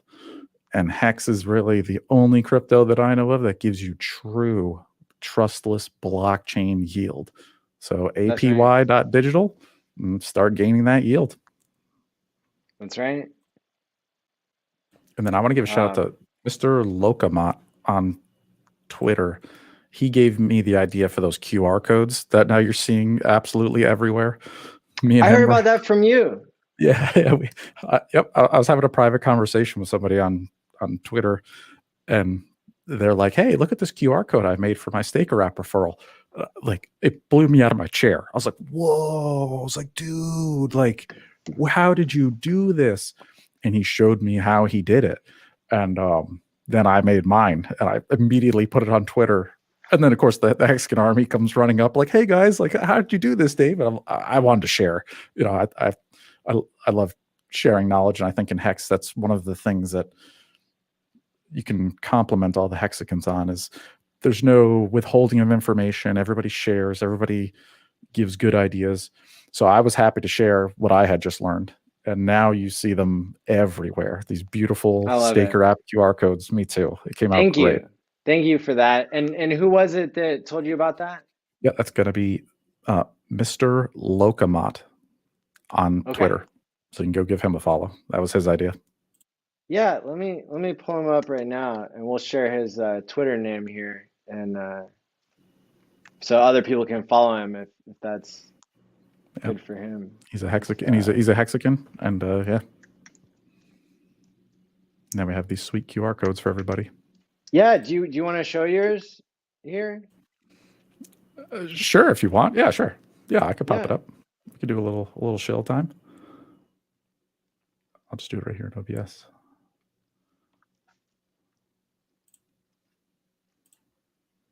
And Brand says he's spoken to Mr. Lokomont. Oh, he has. Nice. Um, I just shared here across the different platforms where you can find him on Twitter. Make There he sure to is. give him a follow. He's got 3K followers. He Maybe does have less. Yeah, he's got 3,000 followers. Yeah. um, ooh, nice. Yeah, let me fix this here for you.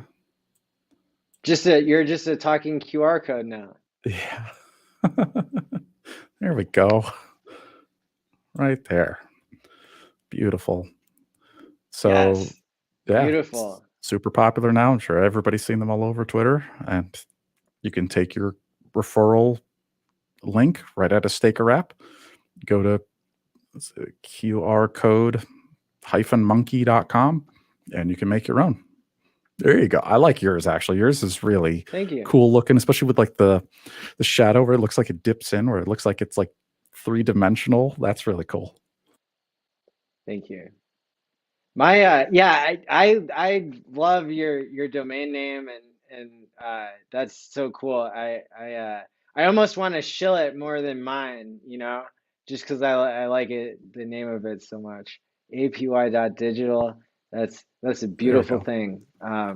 Isn't there a $7. big crypto company called like Galaxy Digital or something? Don't Not they sure. own like everything in crypto? Or am I thinking of something else? Uh, Not sure. Possibly. Doesn't ring a bell Uh, with me, but maybe. Galaxy. Oh, I gotta look it up now. Doesn't bother me. But I Oh, got but that Mike domain for. Novogratz isn't his Galaxy Digital. Yeah, yeah, yeah. Yeah, they own like all of crypto. I'm pretty sure. Except for Hex. I doubt they Yeah, have that's any. right. Probably, yeah. Well, and that's the reason why HEX is going to be safe from all these corrupt institutions is because they can't buy in without moving the price against themselves like they Exactly. can with everything else. And they can't FUD us very much. Like, what are they going to do? FUD me out of my 2% that I don't have logged? Yeah, I'm staked, and there's nothing that can make What, me like, ESS. Nothing. So yeah, they can't it's even FUD Wall Street bets out of their insane positions. Like, oh yeah. Oh yeah. We're looking good. We're set up for the future. I'm so happy, man. Us Hexicans, we're in the right place. We are set up for glory. very good, very good. Yeah, and I'm excited to share my domain name exploits. I I know want to how. make sure that it's kind of like, you know, I I also like appreciate the ethos of sharing all that information that there is to share, and Yeah. it's kind of, to me, it's almost like um kind of like the Cameo stuff that I have cooking right now. It's better as a surprise, or like as something that I develop the content and then I release it. Yeah, we Um, love finished products and hacks, right? Yeah. that's right. Yeah. So so for me with this right here, every Sunday night, I'll be sharing my dream wallet. I'll be playing Staker app on my computer. I'll show you my 555s. I'll show you what we got in the portfolio. We'll look around at some other players. Oh man, there's a button they took out of the Staker app, which oh really got me in the down below where it shows the global Are beneath we the allowed to global talk stats. about it? I think Uh, it's yeah, NDA. because what's NDA? Oh no, this is a live patch. I'm talking about the Okay. latest release. This came out, and I'll All talk right. about it more tomorrow in detail too. But um, you can't look at other people's profiles directly anymore. They've removed that button. I think some whales got a little upset, and they had them pull that in the latest version. What do you mean? But No, we need to ask him about that before we jump to any conclusions. Because, like, uh, I'll show it tomorrow. I'll show it tomorrow. but It's like for example, like the Staker app, you probably remember, used to pull through to etherscan.io, but the App Store made them remove that because etherscan.io had ads for pump and dumps. And they said you're not allowed to have pump and dump financial ads accessed through your app. so that just And the so, link to them was bad. yeah. It used to pull through to Etherscan, and then they had to take that down, and they explained why. So I would imagine, I mean, that's a major like feature. So I would imagine that maybe might be a bug or something that is being disabled for a reason other than whales getting upset because. I think they did it to protect. I think they did it for user privacy purposes. Because when you go to the homepage of Staker and you go down to the 24-hour statistics and you click on that, and then it shows you what people are doing, like the Mhm. big sends and the big stakes. There used to be a little eyeball button, and you could click on it, and then it would bring you to the profile page of that shark or Yeah. dolphin. That button is gone.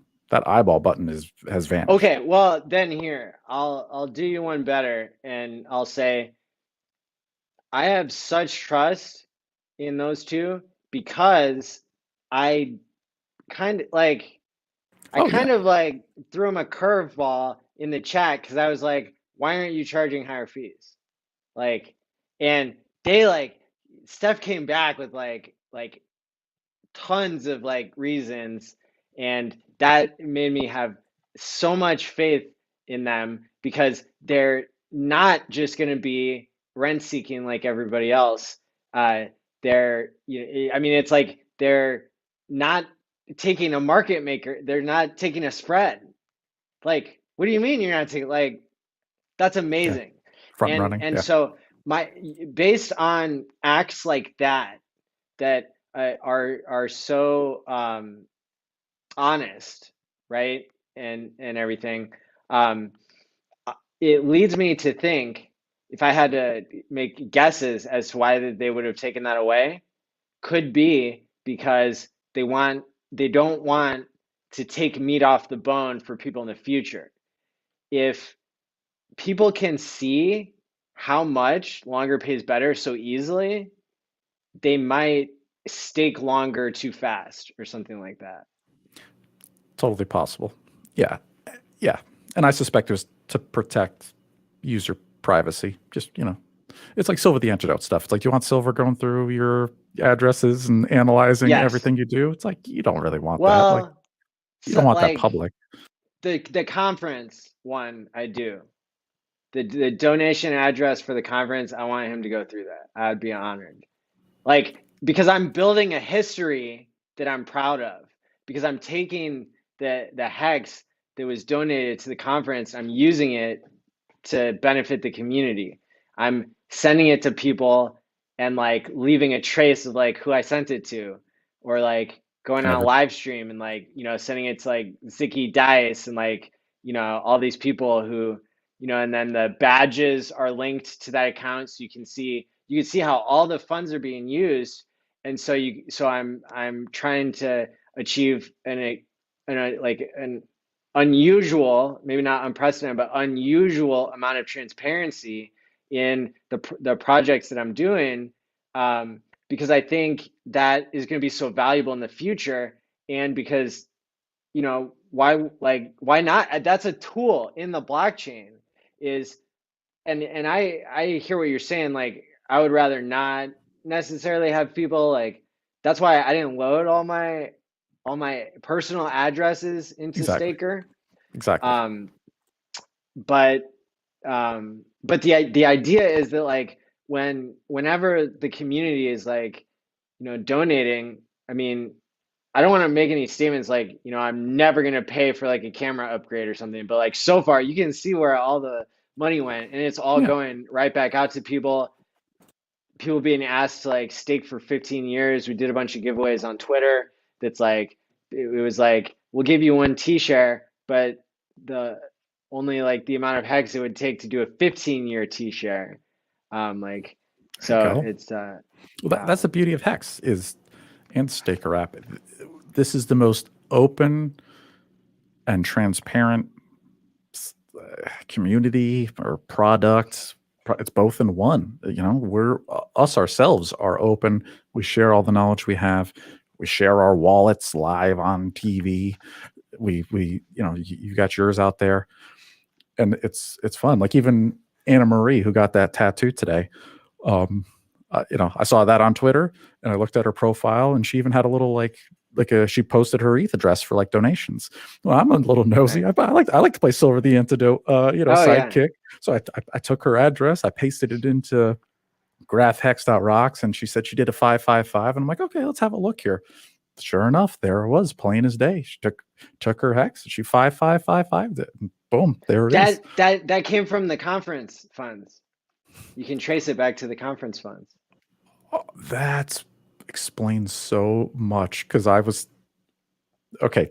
Thank you. Because you I were don't know how to. creeping. Yeah, I good was straight job. creep, but I was like, damn, Anna Marie, you are like a player. Like, where did you get? What are all these transactions? I was going through wallets, and I didn't know it was connected to yours. See, like, Yeah, well, so it's not mine. I created a separate one for the conference, and I made it a vanity address so you could see feed connects to CAF, and those two, the CAF is the one for badges, and the feed is the one for the conference, and so those two interact. And then, I mean, like, Ski Cat hasn't really said if it was Ski Cat who donated like uh 300,000 hex to the conference address, and but anonymous I mean, donation. whoever did, like, that's really really cool. And but to make the story like continue even better, why not uh use those funds for interesting things. We used a lot of the ETH that was donated. There was like 1.3 ETH, maybe 1.5, somewhere in there. We used a lot of that to launch the Hex Badges contracts and learn how that works. And But so you can see that you should be able to see that Anna Marie got a Quattro Cinco badge from the CAF address and got from the feed address, got I wanted to the compliment hex. you that the hex badges is one of the coolest uses of NFTs I've seen. You know, as far as Thank like you. what an NFT is supposed to be and what they're supposed to be used for, I think you nailed it. That it's like a badge of honor, right? It's like I was there, I did this event. You were kind enough and generous enough to hand them out to all of us. Like that's beautiful. Like I think you did it right. That's because even for me now that I have those badges, I've got the what was it, like a conference speaker badge attached to my Dream Wallet that I can show off now. Like I That's so love it, cool. man. Yeah, that's super cool. So definitely, I think you did that right. That's what NFTs are supposed to be. Yeah, yeah. It's part of your digital uh, part of your digital character, right? Yeah, And yeah, your digital legacy even is, and it's not always cheap to be burning gas like that, but it's oh yeah, neat, and I think it could grow into something. Um, as I've said before, other than keeping up with all the Hex content and generating Hex content and working my job as a therapist, I'm also trying to learn more about how to take the NFT game to the next level with rewarding mentally healthy behaviors in the Hex community. And so I'm hoping that there will be a lot more good stuff to come. I've already got the next badge created, but I have to wait for the gas fees to go down a little bit, I think, before launching it. So Un- understandably so, and that's awesome. That's a beautiful thing. That's great. That's good for the community. That's really cool. I like that.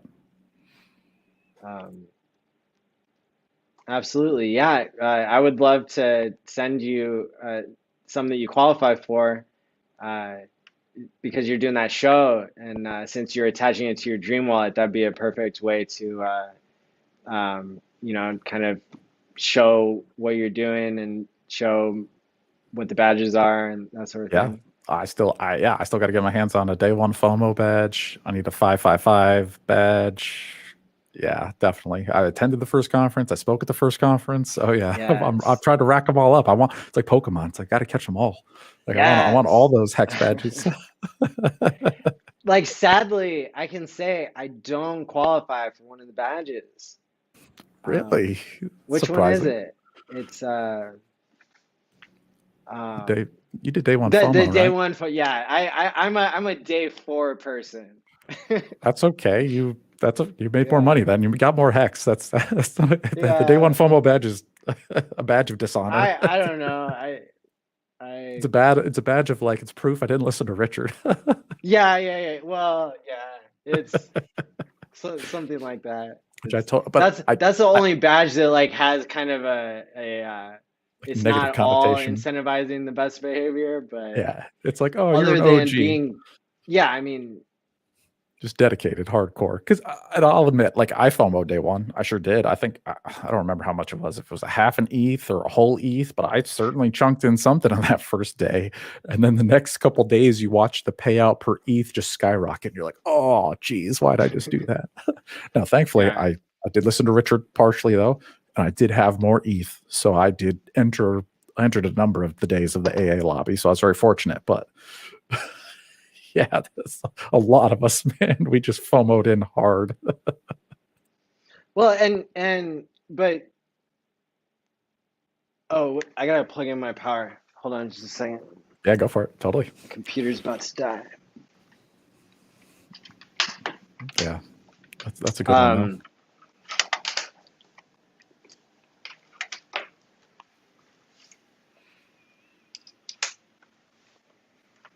But the other badges are cool. I wish etherscan.io had a built-in viewer or it would actually just show them listed there. That'd be pretty sweet. Because right now, yeah, other than the websites like Rarible or OpenSea, or other than the platforms, I'm not exactly sure of how to view NFTs natively. MetaMask Mobile. There's a Oh, tab for it. in your Oh, wallet. okay. I was not aware. Okay. I could show the video. Yeah, sure. It should be right here on my desktop. Let's see here.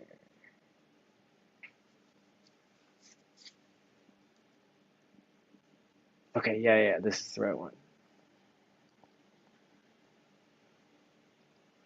I'm glad I looked at that notification. It was like your Mac has 5% battery left. Like That it would have would been the have end of the shut stream, down Rip. and the whole stream would It's have like, bye, guys. lost. Pew. Here we go. So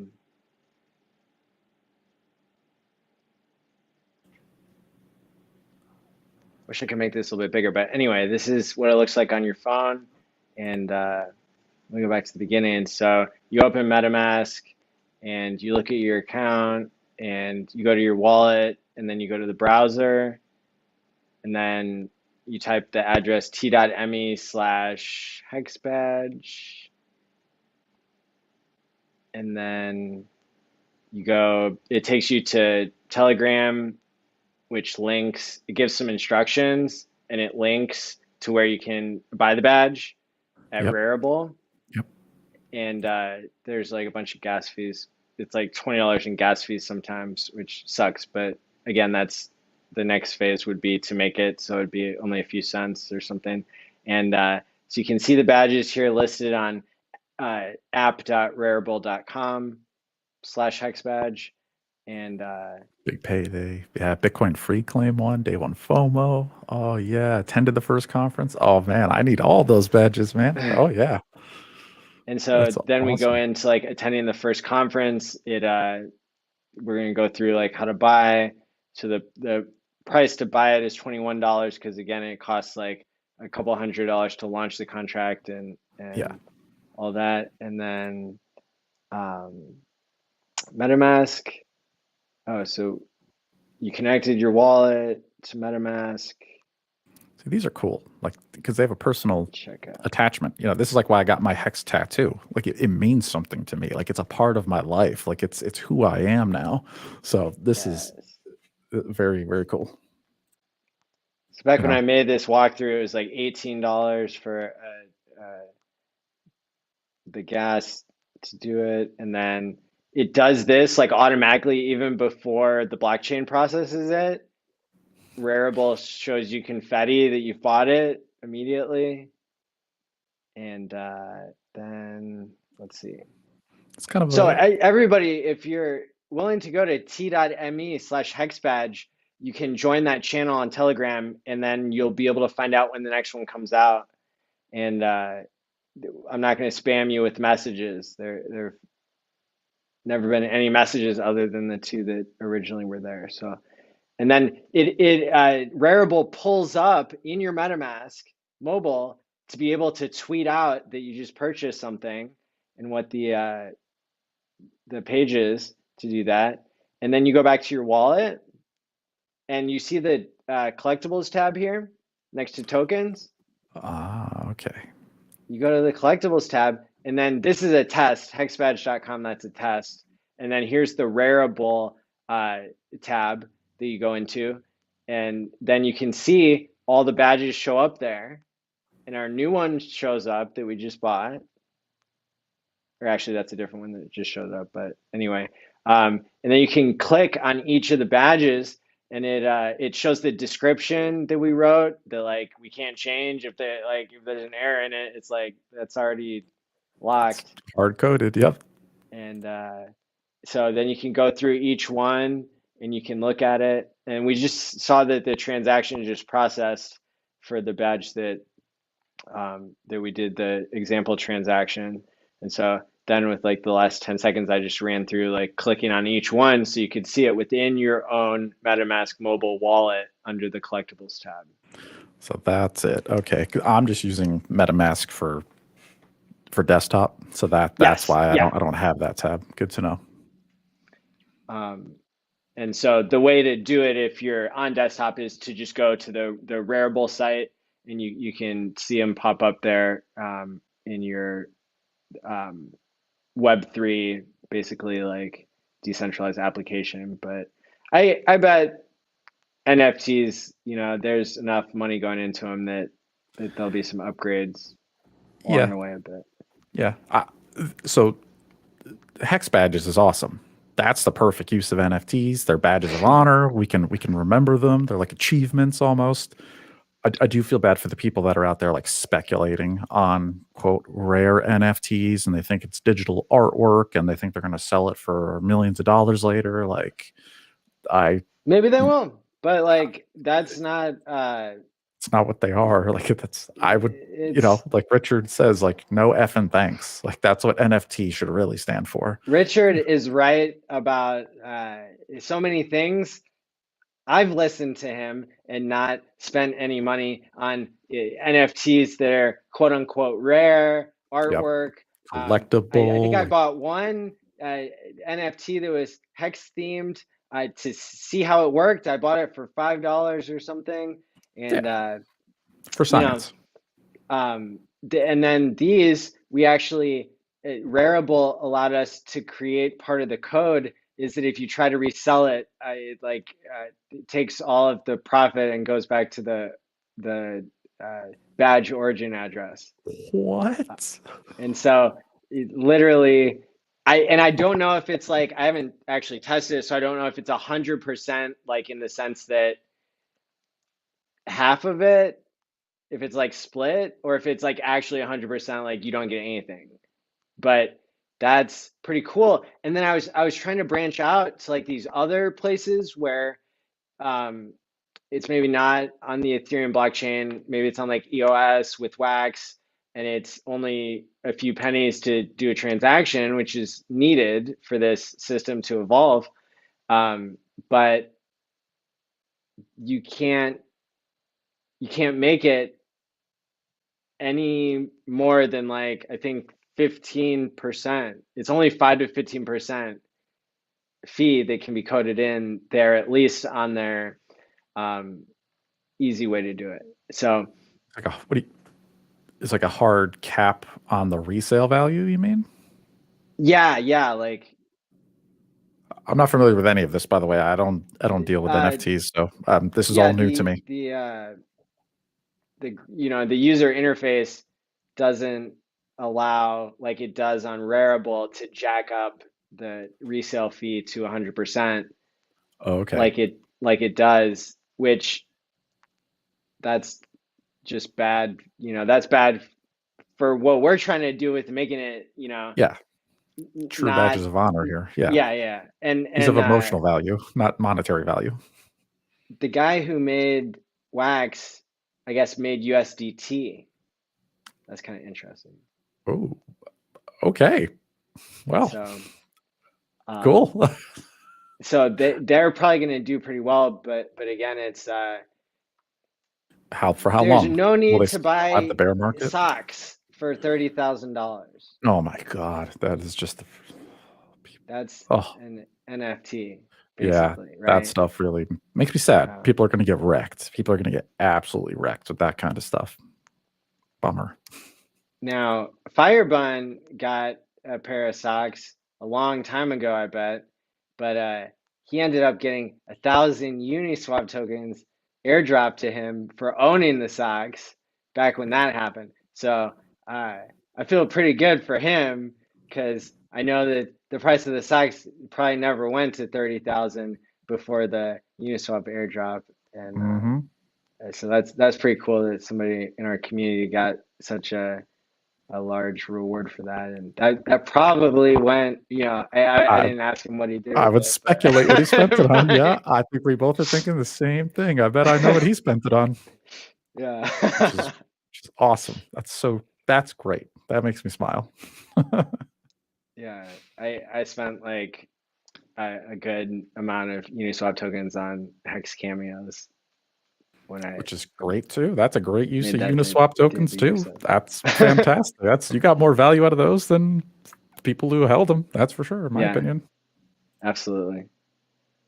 So yeah, it'll be fun to continue to develop the badges because that's what I'm actually here for is to program mental health into money. And I think that we can do it.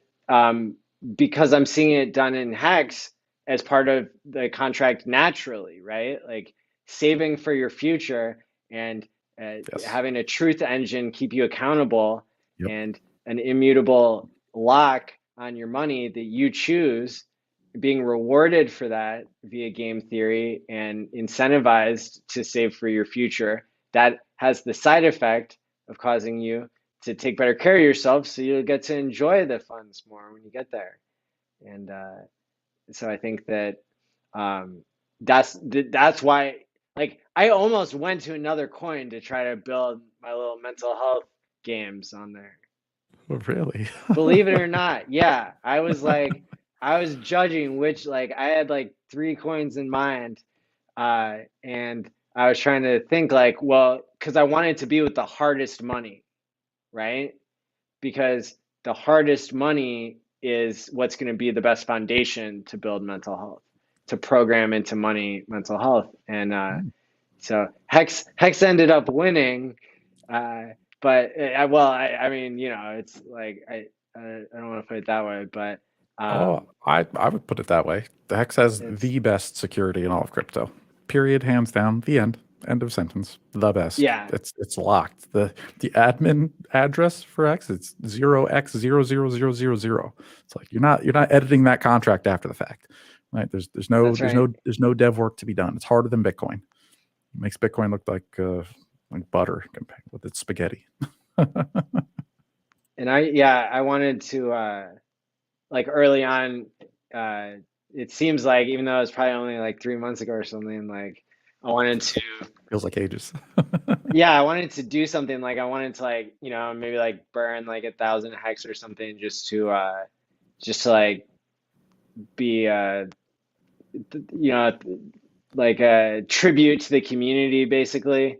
Like just because that's basically what you're doing when you're burning tokens in other coins, especially, maybe not in hex. You mean like taking Um, them out of circulation, like destroying Yeah, them? yeah. And but I didn't like realize, you know, that it's also kind of like disrespectful and like a waste of money and like these other things, but like it's actually coded. So, I mean, you can't just send them to the all zero address like you can for other coins. Hex was coded so it doesn't allow you to send them to the burn address. Isn't that interesting? Uh, I mean, I've never tried, but I mean, if you wanted to, you could send. And don't do this. Anybody listening, don't do this. You can send your hex to the hex contract address. I think you can do that. You Sure. can Yeah, get them yeah. stuck there, and they'll That's a sit good there. way to lose your hex. Yeah, But with other coins, you can send it to the Ethereum all zero burn address, and it destroys them. then I think that's proven that those keys were destroyed. It's like no And owner. so Yeah, you're sending it to the, yeah, and that's why they so set the admin address on contracts to that, so that way nobody owns it, nobody can edit it. Yeah, it's like you can never it's have the private keys to it. yeah, it's kind of like writing to a record, kind of sending it to the acoustic record, if you will. The Akashic records. Yeah, I haven't heard that in a long time. But yeah, Hex, you know, Hex doesn't go there. It's, Nope, no, it doesn't. you have You're to be better more off just creative if you want to destroy your Hex. And why would you do that? just do a 5 5 5 5, and then 15 years later, you get to get your hex back with all of its friends that it found. That's right. Yeah. Somebody asked in the chat here if there's any news on a MetaMask token. I'll tell you, I'm out there looking for articles every time I think about it, which I guess hasn't been for a week or so. But um, I have prepared, you know, to some extent, as I've spoken publicly, that I made several addresses. Several But hundred then addresses. afterwards, you know, I checked in, I started talking to other people, and they gave me more efficient solutions for what I wanted to do. You know, you can, instead of doing what I did, which is like send send ETH to like a bunch of different addresses, and then like convert it into Hex, which takes a bunch of ETH, you could just run like you could take however much you think the minimum is going to be more than that, 0.1 ETH or 1 ETH or whatever somebody has, and you can run it through like USDC back to ETH, USDC back to ETH, and all these wallets. And Kind of daisy chaining the transactions, right? I got what yes, you're doing. You're just like wash trading. You're going in back and forth and back and forth and just having it touch all these wallets. that's what Papa B and Motley came up with. It's clever. Yeah, because the USDC to ETH pair, I think, takes less gas to Oh, process. Because remember, the amount of gas depends on like how complicated the contract is in part. correct. Yep. How That's much why data? sending ETH is like such a lower fee than even sending HEX. And so there was some error I was getting in my MetaMask saying like the swap was disabled, but I think I heard what the solution was for that. On desktop, I think is switching back and forth between the test network and the real network. Yeah. Um, Yep. Yep. That's how you can fix that error with that. Exactly. and there was that popped up for me also on mobile recently, and that's the fix there too. Yeah. Wasn't that So also killing you on that 1 inch exchange claim? I remember the night that came out and you yes, were frantically yeah, going through all of your wallets. That was funny. yes. And Glad, then I glad. then I learned actually how to just look on Uniswap, or not how to look on Etherscan and see if you've interacted with the contract, because MetaMask, even when it was working, wasn't loading when I was switching between different wallets. It wasn't loading that I actually had 1 inch tokens in like one or two of those places. And Oh, so I had done a pass through of all the wallets yeah. and found no 1 inch, but I knew I had been doing 1 inch, at Yeah. least on one. And so when I looked closer and started verifying, I realized that in some of the wallets, it was taking 30 seconds or a minute to pop up to read the blockchain. It was like, yep. It was like checking the blockchain. It was like fetching the data, which you were like Yeah, flipping through too fast. Yep. Gotcha. which could, that could be, some great news to somebody if they thought that they used 1 inch and they, thought that they didn't get the tokens, and now you can go back and you can look on, pull up the address on Etherscan and then look on the list, just like it shows when you interact with the HEX contract. It'll also show if you interact with Uniswap or 1 inch contract, and that's how you know. And then it shows up there also if you interact with the MetaMask contract, and that's how you know that you're a candidate for an airdrop in the future. I might have to get on that with one wallet. I have not tried the MetaMask swap function right in the wallet. I've never actually used that one before yet. It's only on desktop. Okay, perfect. Can't complain Like, about that. yo, you need like Try it. I Should I need to try do it one? more because like even if I have 10 or 20 wallets where I did it, like this could be the thing that causes me to like even go up in a league where there'd be no other way, right? Like what Yeah. other way do you have to make a move like into possibly even a whole nother class than, like be that, that guy that Yeah. tried to game the The Uniswap MetaMask or airdrop. 1 inch Because I'll airdrop. disclose even like, yeah, the Uniswap, like that drop, that helped my Hex portfolio. Let's just put it that way. That definitely helped my Hex portfolio. That was a nice boost for sure. That was great. Can't complain. So yeah, I mean, it's weird. It's kind of like not knowing of the deadline, and it's kind of strange, like that's not the first thing on my list when I wake up every day, that I'm not like Well, you're making speculating, and a it costs you MetaMask gas. trade. So I It mean, does cost gas. it's a Yeah, gamble. You're it speculating, is. you know. And I would be interested in getting some insider information.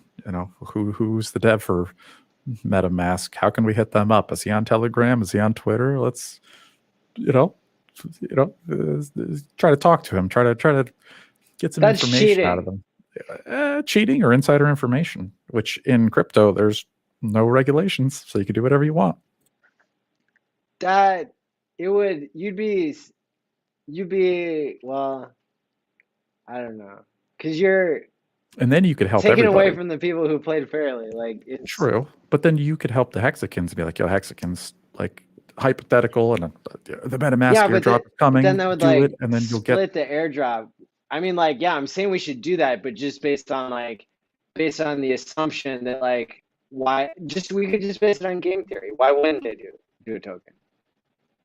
Like they're charging a slight fee for what they're doing, so they're having income. That's like unheard of in this day and age. Like you're actually profitable? What? Yeah, right. So it makes perfect sense for them. Absolutely. I mean, it's free money. They're literally printing their own free money, and they know that. So They're for the sure, most trusted. Like it really was. more MetaMask was one like of the like first open source in browser plugins that let you look at dApps. Because I mean, I was even a degen gambler. There's like etherroll.io, and like literally you can play it. It's a smart contract that's a provably fair dice roll game. And you even set with a little slider your own odds of winning. maybe we shouldn't like It's just it's old and been around for years. It's still there, but like nobody does it. But okay. it was provably fair though. It was a casino that they actually showed you the math. It was not a scam. Yeah, It yeah, was that's real. really cool. So that's kind of if you're gonna do that stuff, Ethereum's got it. Like you can provably fairly gamble away your money and lose it. Like cool. I think some people even tried to game it, and they had like trading like gaming bots that would just bet over and over and over at a particular probability range. And I think somebody did quite well. Huh. Talk about a hack. Hacking Hmm. the online casino, eh? Yep, yep. And then, yeah, it had interesting things. Yeah, we won't talk more about that though. That's fine. There's there's plenty of ways to make a fortune other than playing a game that's meant to make you addicted and extract all your wealth with a house advantage. Totally. The only addictive app I'm interested in telling people about now is Staker app. That's my That's goal in right. life now. We're going to be talking about Staker app every week. Or also, as it's known, APY.digital. APY.digital. You heard it here, folks. Come and get it. Try it for free. It's a free download. Grab Oh yeah. Yeah, flip a coin. If it's heads, use David's referral. If it's tails, use mine. Or have two. And Have both. You can have more than one I account. I don't. But then you're burning. Then you're using up Gnosis saves. You can only do one.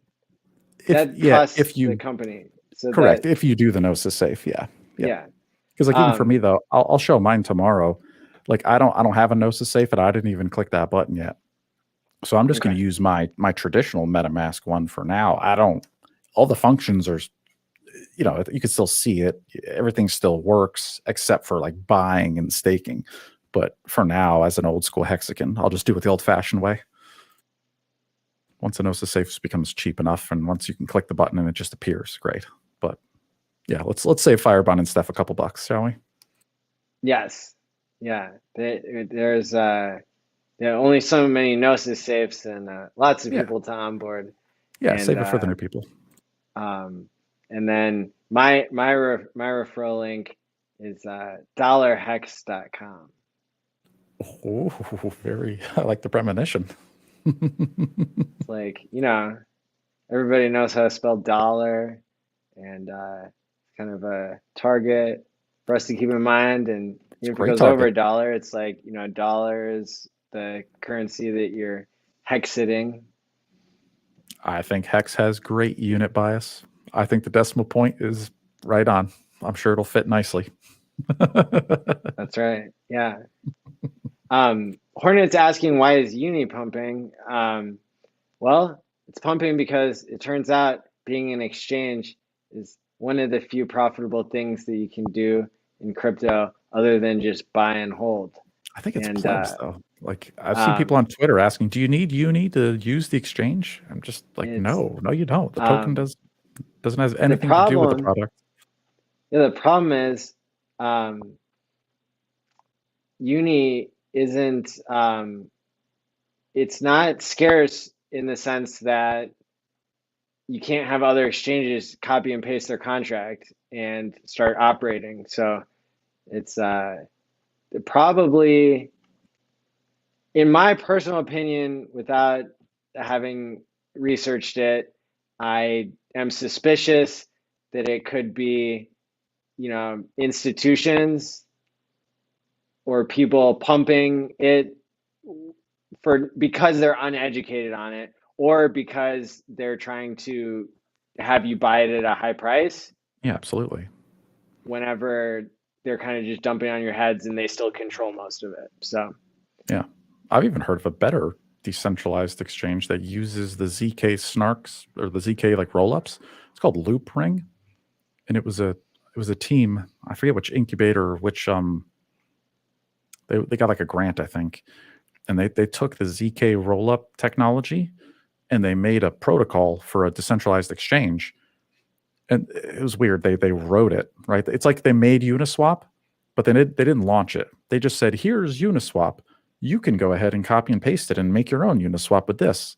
Well, nobody actually did. Nobody actually copied it or made their own. So they're like, "Okay, we'll just make it," and they made Loopring. And hmm. to my understanding, it's very similar to 1inch or to Uniswap, but because of the ZK rollup, the gas fees are like infinitesimally small. Like they've fixed the gas issue that kind of you have with Uniswap, or it costs you 30 or $40 just to turn your ETH into Hex. Whereas you can go to somebody if Loopring eventually gets compatibility with Hex, looking at tremendous gas savings.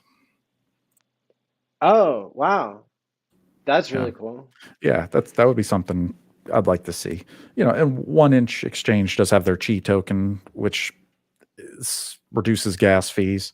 Um, but now that that's all built right into Staker app, great. You can just use 1inch right on there, and boom, off you go. Get your US dollar coin or get your Ethereum from the fiat on ramps in there in the app, and boom, it's all built in. But that Cool. Yeah, very cool. There's a question about the referral program in the chat. yeah, for leaving. 20% of what?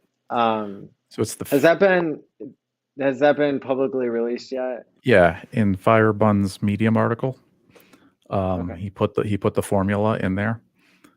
And what's cool about this referral program with Staker app is even if you didn't refer somebody and they just downloaded Staker and started doing it, the fee is still the same. So as the referrer, like myself, I'm just getting 20% of the fee you were going to pay regardless. Like that fee is going to happen. It's just a part of it gets cut for the person who Beautiful. referred you. That's all. So you're not getting charged extra. They're not taking it out of your stakes like some people hypothesized, even myself hypothesized at first. There's none of that. So it really doesn't change much for the other users' perspective. So Exactly. And that's a perpetual referral, is what they're testing. And so that's extremely unique. It speaks to the integrity and the character of those two, Steph and Firebun. they're heroes. Those I guys are mean, heroes. Yeah. Coinbase gives you a $10 one-time referral bonus for referring somebody, and the Staker app here is they're doing it into the future. Like you can earn as much revenue as you generate, and then they're thinking of even taking it a step further to uh, incentivize, and I know they've spoken publicly to incentivize you to educate people to stake, and the longer people stake, then you'll get even more percentages, up to Wow. 50% of their Wow. revenue, because you'll get an extra 2% for every year that somebody stakes with the coins that they bought. Wow. Wow. So if one of your referees starts doing 5, 5, 5, 5s, that Yes, increases your percentage of the referral yes, fee. yes. Whoa, It that's could, it could like, it could over double it. Like it could take it from 20% to 50% of the revenue. that's awesome. Wow. Wow. Well, It's that's that's great. genius. Like that's going to drive adoption. Like that's going to help people. Oh yeah. It's going to make it so you're not just dumping people into Hex and then they don't know what to do. You're like, because that would, like, that's bad for Hex. If people don't lock up their coins, especially new people who are like emotional and don't know what they're doing, then they're going to come back and be like, oh, like, part of this whole thing is like not knowing what the future price of Hex is going to be so that you accidentally save more for your future than you planned, right? That would be ideal. That would be ideal. I try to highlight that on my show. Is just 5, 5, 5, 5s. You want to go as far out as you can, as far out as you feel comfortable for your situation. Leaping leads, since we've already covered this, we won't cover it again, but we will. I can post a link to the Medium article and you'll be able to hear it straight from the source. How about that? Yep. Yeah. Firebun and the Staker app itself on Medium. That's where you find the juicy technical details. I've got it. Yeah, I've already got it bookmarked here on my Medium. Here we go. They created a little publication so you can see articles from both of them there. Medium.com/Staker app. Yeah, really cool reads. And then Pretty I even easy. I even looked into the Gnosis safes because that was a Tell me technical. everything. Yeah, that was a technical concern of mine. Now, no FUD here, but with the Gnosis safes, it takes your hex and it puts it inside this little safe, and then you're actually interacting with that. Your stakes live inside this, so it does provide another security attack vector. You know, the Gnosis safes have to be tried and true. There can't be any bugs or issues with that, otherwise we're going to have problems. But thankfully, in Hex, we love audited code. So Gnosis Safes has been through multiple audits. You can read them online. I even read them myself, and looking good. From what I saw, there weren't any major, huge, glaring bugs in there, especially with the specific version that Staker app uses, which is like 1.1.1. So it's good stuff. It's tried and true. There's other billions of dollars worth of ETH and other ERC20 assets locked up in other Gnosis safes with other projects already. So it's looking good. I have high confidence in it. Nice. Yeah. Do you understand the Gnosis safes? Like, what are they doing? Like it like packages it up, right? And instead of the hex being in your MetaMask wallet, basically like you're given this Gnosis safe, and then all the hex goes inside the safe, and then your MetaMask wallet just controls the safe. That's the only really way to think of it. It's just like a wrapper. It's just like a container. You just do everything inside the Gnosis safe. What that allows you to do is, like in the picture they showed, people were worried about this, but you can even transfer ownership of a safe, or you could have like multi-sig. So I could make a safe filled with like a Staker app wallet. I can put a whole bunch of stakes in there and they're all locked up, make a nice little ladder. And then literally I can give control of the safe to you. And now it's your safe. But I keep my wallet. I keep my MetaMask wallet and you have your MetaMask wallet, and then everything's just in the safe. And So it's if you can fine. transfer staked Hex, then that's It's kind of not. an attack on Hex. So let me. It's not. It's okay. It's okay. It's not what Richard was afraid of. And yes, repackaging and selling stakes would be bad. But this is the same as giving somebody the seed phrase to your wallet. It'd be like literally if I handed you my ledger and I'm like, here you go, Maddie, here's a gift, here's a ledger. It's like that's all it is. You're literally handing But over if you hand me everything. your ledger, so like, by the way, like to jump ahead and then come back, like I've already thought about this issue, and like if you could transfer stake tax, like I believe that the game theory would still work out in the end. So even though we Yeah, know that at this point we know that you can't do that. Like, even if you could, I just want people to understand, like, that problem, that would actually, like, I know Richard, like, he like tells people not to think that way, and like that's true because um it's like because people start thinking about like, oh, I could take a loan against it, and then now you're just recreating the old financial system they're trying to get away from, right? Yeah. But like Yeah, exactly. but that's what, so even with full confidence that even if you could uh transfer ownership of your staked HEX, but in that wallet, doesn't that is that could you like, so if you give me your ledger, I would have to trust that you didn't make a copy of it, of your seed Correct. phrase.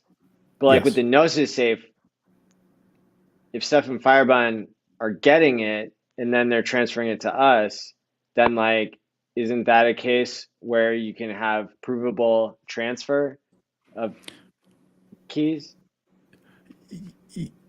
Yeah, the Gnosis safe is even better than that, actually. This would be even more ideal than giving somebody, like, even me giving you my ledger.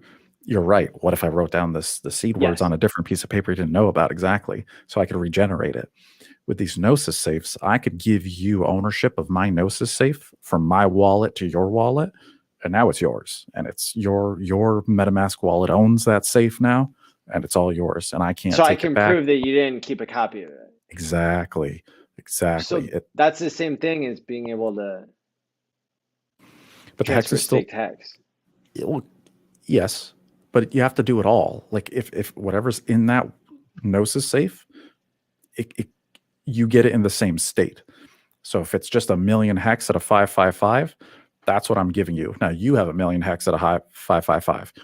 It doesn't change the hex. It doesn't do anything else. It's still the same as it was. So it's not that exciting, you know. And it would be the same as taking out yeah, sure, you could take out a loan on your hex or your hex T shares. You still have to find somebody who's willing to buy it. This doesn't really make that any easier or any different, in my opinion. It would be the same as me selling my MetaMask. It's I think it would give HEX even more utility, even if you're not creating.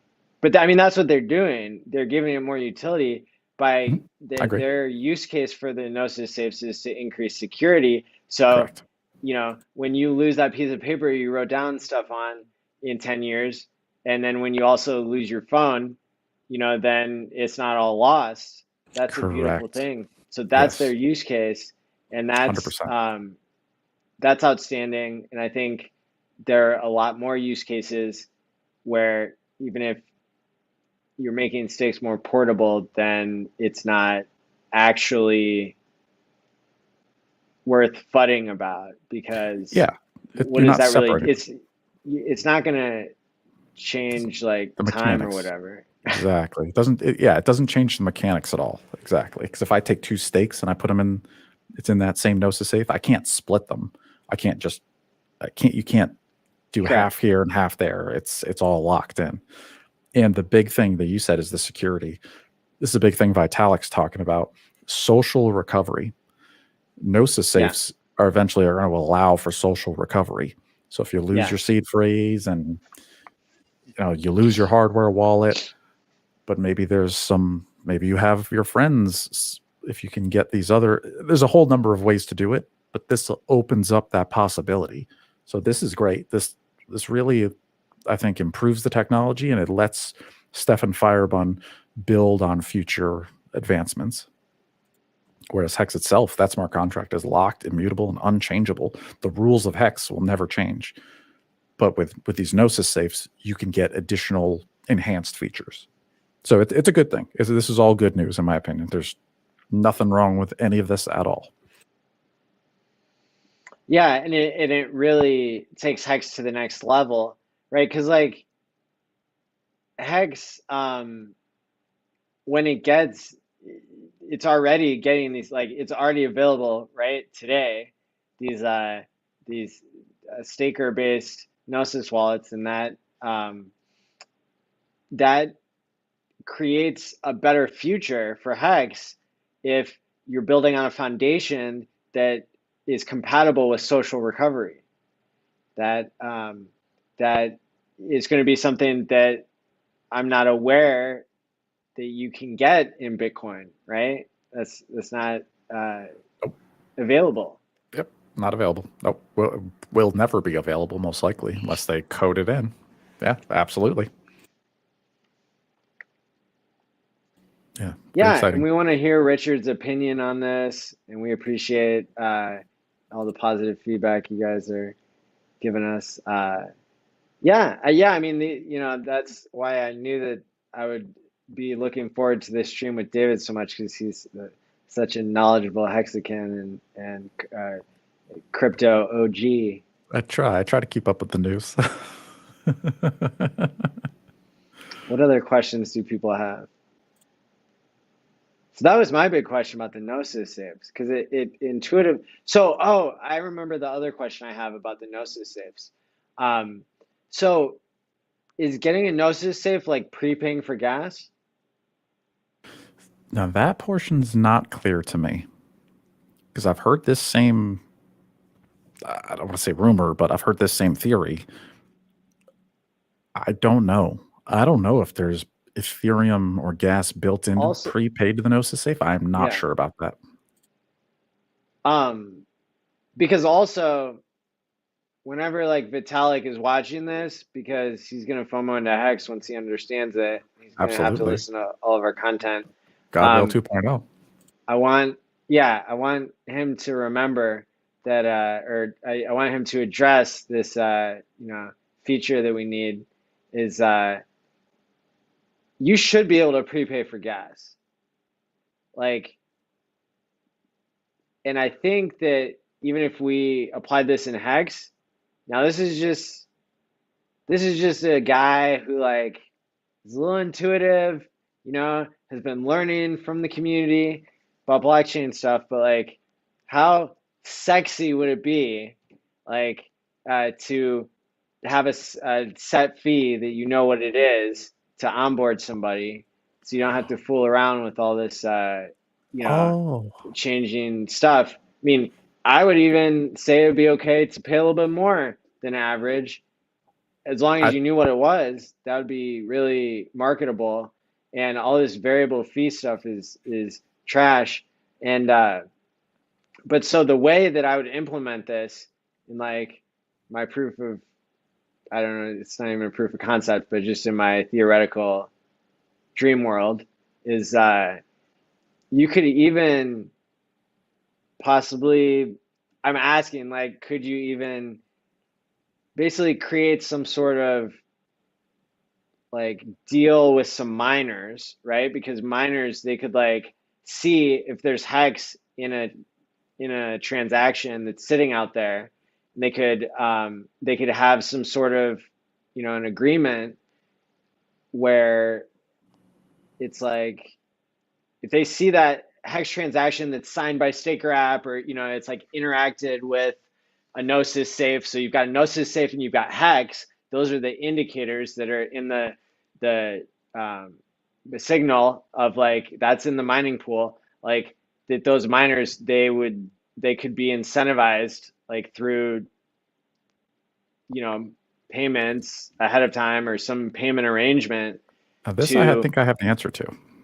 Okay, The they could answer be you're possibly incentivized to create a prepay network for Ethereum. So, okay, go ahead. well, I want to get you the real answer here. I'm gonna look it up. One of the other technologies that Staker app is built on top of, they have the Gnosis safes, but then I want to make sure I'm accurate here. I want to say it was like rockport.io. There's a Ethereum transaction processor that they've partnered with, and this leads to what you were just saying. Sort of like prepaying for gas, but it's more like they cut a deal with a company that runs transactions professionally. And what this allows Staker app to do is that's why the gas fees are fixed. And They I think have that, fixed gas fees? well, if you partner with these guys and you run all your transactions through them, and I'm looking for it right now. I know it's in that Firebun Oh, I It's need in to his Medium. I'm looking it read up. up on Oh, what's the name stuff of the before company? I just want to taking make sure I'm accurate here before I'm quit. It's Rock something, and I'm looking at it. Do features. Yeah, rockside.io. Here it is. So this is an Ethereum transaction relay service.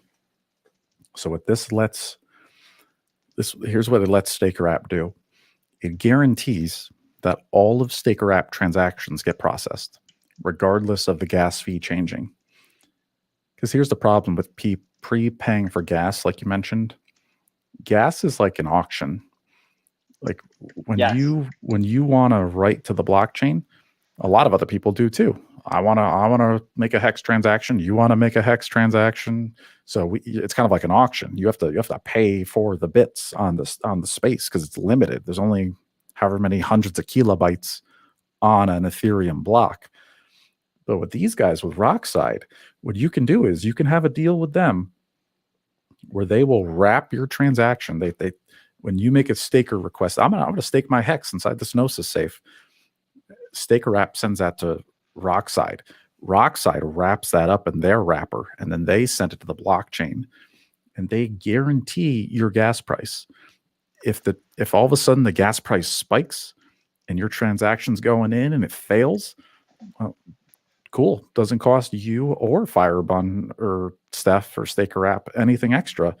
The deal with Rockside is Rockside will keep retrying the gas transaction included, flat fee. Even if it fails over and over, they'll eat the cost, not us. So Oh, this is also built into Staker app, which is really cool. So that way you're getting like a guaranteed gas fee at the time you do it, and it's sweet. This is awesome. No more running out of gas. No more failed transactions. This is also what allows for the technology of a staking ladder in one click. Because when they use so that's to rockside.io, transfer you the safe. or That's not to no, actually execute your trades. no, this is to not your trades. This is what lets you stake hex, unstake hex, good accounting, one click ladders. That's what this Mm, allows for. okay. Well, then Because it also why did it keep saying I didn't have enough uh I didn't have enough crypto for fees? that not sure without looking at the details, not positive, Sure, sure. Yeah. We'll have to but talk the about key that in the chat. but the big thing here too is the batching. That's huge. You can take 10 stakes and you can do one every year for 15 years or 15 stakes, and this technology lets it wrap it all into one transaction and then it shoves it through.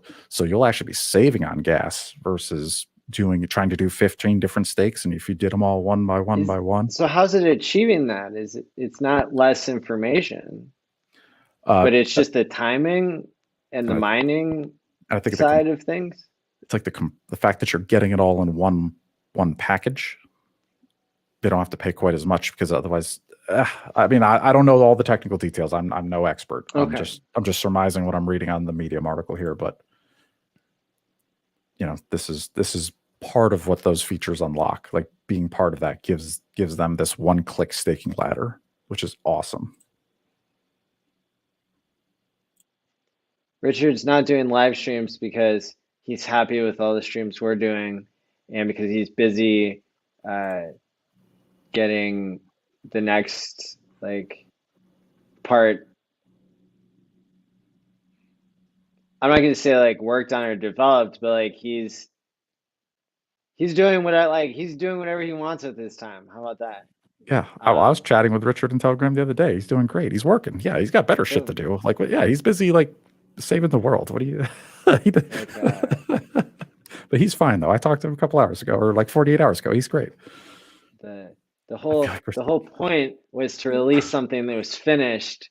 that's So, right.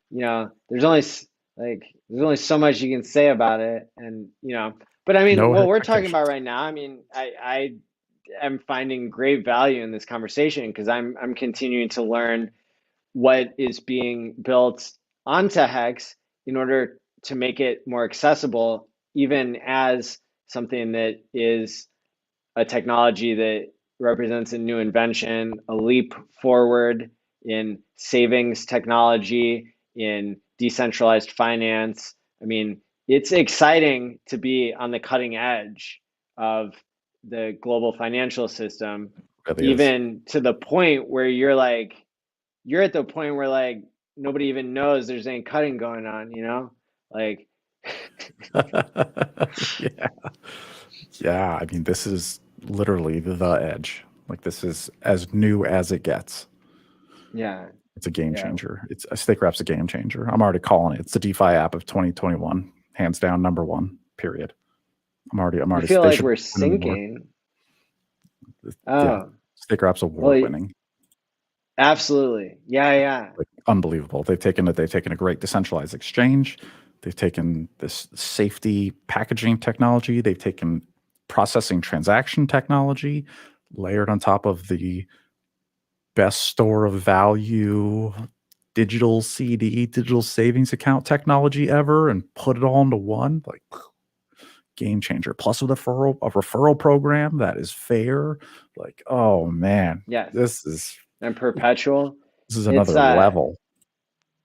yeah, and you know, I've come to like the fact that Hex has been gay kept, right? Because all Getting of cheaper us now. have time to accumulate more. Yeah. Because whenever Coinbase does list something Yep. as tradable, they buy it first, Yep. right? That's the part of their criteria. Yeah. And so they buy it and then they sell it to you at a much higher price, or whoever's going to get it, and then they own a piece of it going forward. And that's centralization, and that's not the point of Hex. You Correct. know, it's the and that's part of the reason why the gatekeeping has continued. I didn't fully understand, so I'm on record predicting that it would end after big payday, but I didn't realize how how the liquidity story would play out to be a benefit, because I didn't understand how liquidity works against fair distribution and leaving meat on the bone. I didn't understand that at first. I was, given the simple story, which is the more common one in 9,000 out of 10,000 coins, where low liquidity is used to fool you into thinking that the price is higher than it should be. But Hmm. in the case of Hex, we're dealing with, we know what the future market supply is. We know who has the coins. We can track what the OA is doing with the coins. And so all we're like, the only people dumping on us is the people who bought so early that they have a little bit of the meat. But there's so Holders. much meat spread out into the future that it's really incredible. Oh yeah. Oh yeah. It's like going to the You can't, diamond window. The diamond window is only this yeah, big. It's a tiny little window you can go buy from now. You can't even fit that many diamonds through. yes. That's a good thing for us. That's not a bad thing. Because that means that people can't buy large quantities at this level and then sell when we get to the next level. Exactly. Which would be sucking the value out. Exactly. Yep. You hit the nail on the head. So it's Hex is really, it's preparing in a way that's unsuspected to most, and but it's like that's what it needs to do. If you could understand Hex in one sitting, you know, and like then you appreciated its greatness, like that would leave less around for everybody else in the future, and for the people who are working the hardest, who have the greatest stake of their attention and their time, right, into the Hex community. That's, I think, an important point, that those who are early in Hex are like really appreciating it and setting it up for greatness. Absolutely. And even just to talk about the Hex community real quick, there's no paid shills here. Everybody you see is a volunteer. Like, even what you did with the first Hex conference, Maddie, thank you so much for that, by the way. That was an amazing 4 days that I will never forget. That was a blast. And you put that on out of the kindness of your heart and your love for the Absolutely. community and your love for Hex and what this has done. Like, yeah, none of us are being paid. This is all volunteerism, like truly. So no, thank you. That was fantastic. You're welcome, and thank you and to the community. I mean, it worked out super well, and it provided value to me, to everyone else, and kind of was an incredible opportunity. I always dreamed, of like being involved in conferences again with my scientific background, and then focusing my time on working with clients in the real world instead of the ivory tower of academia.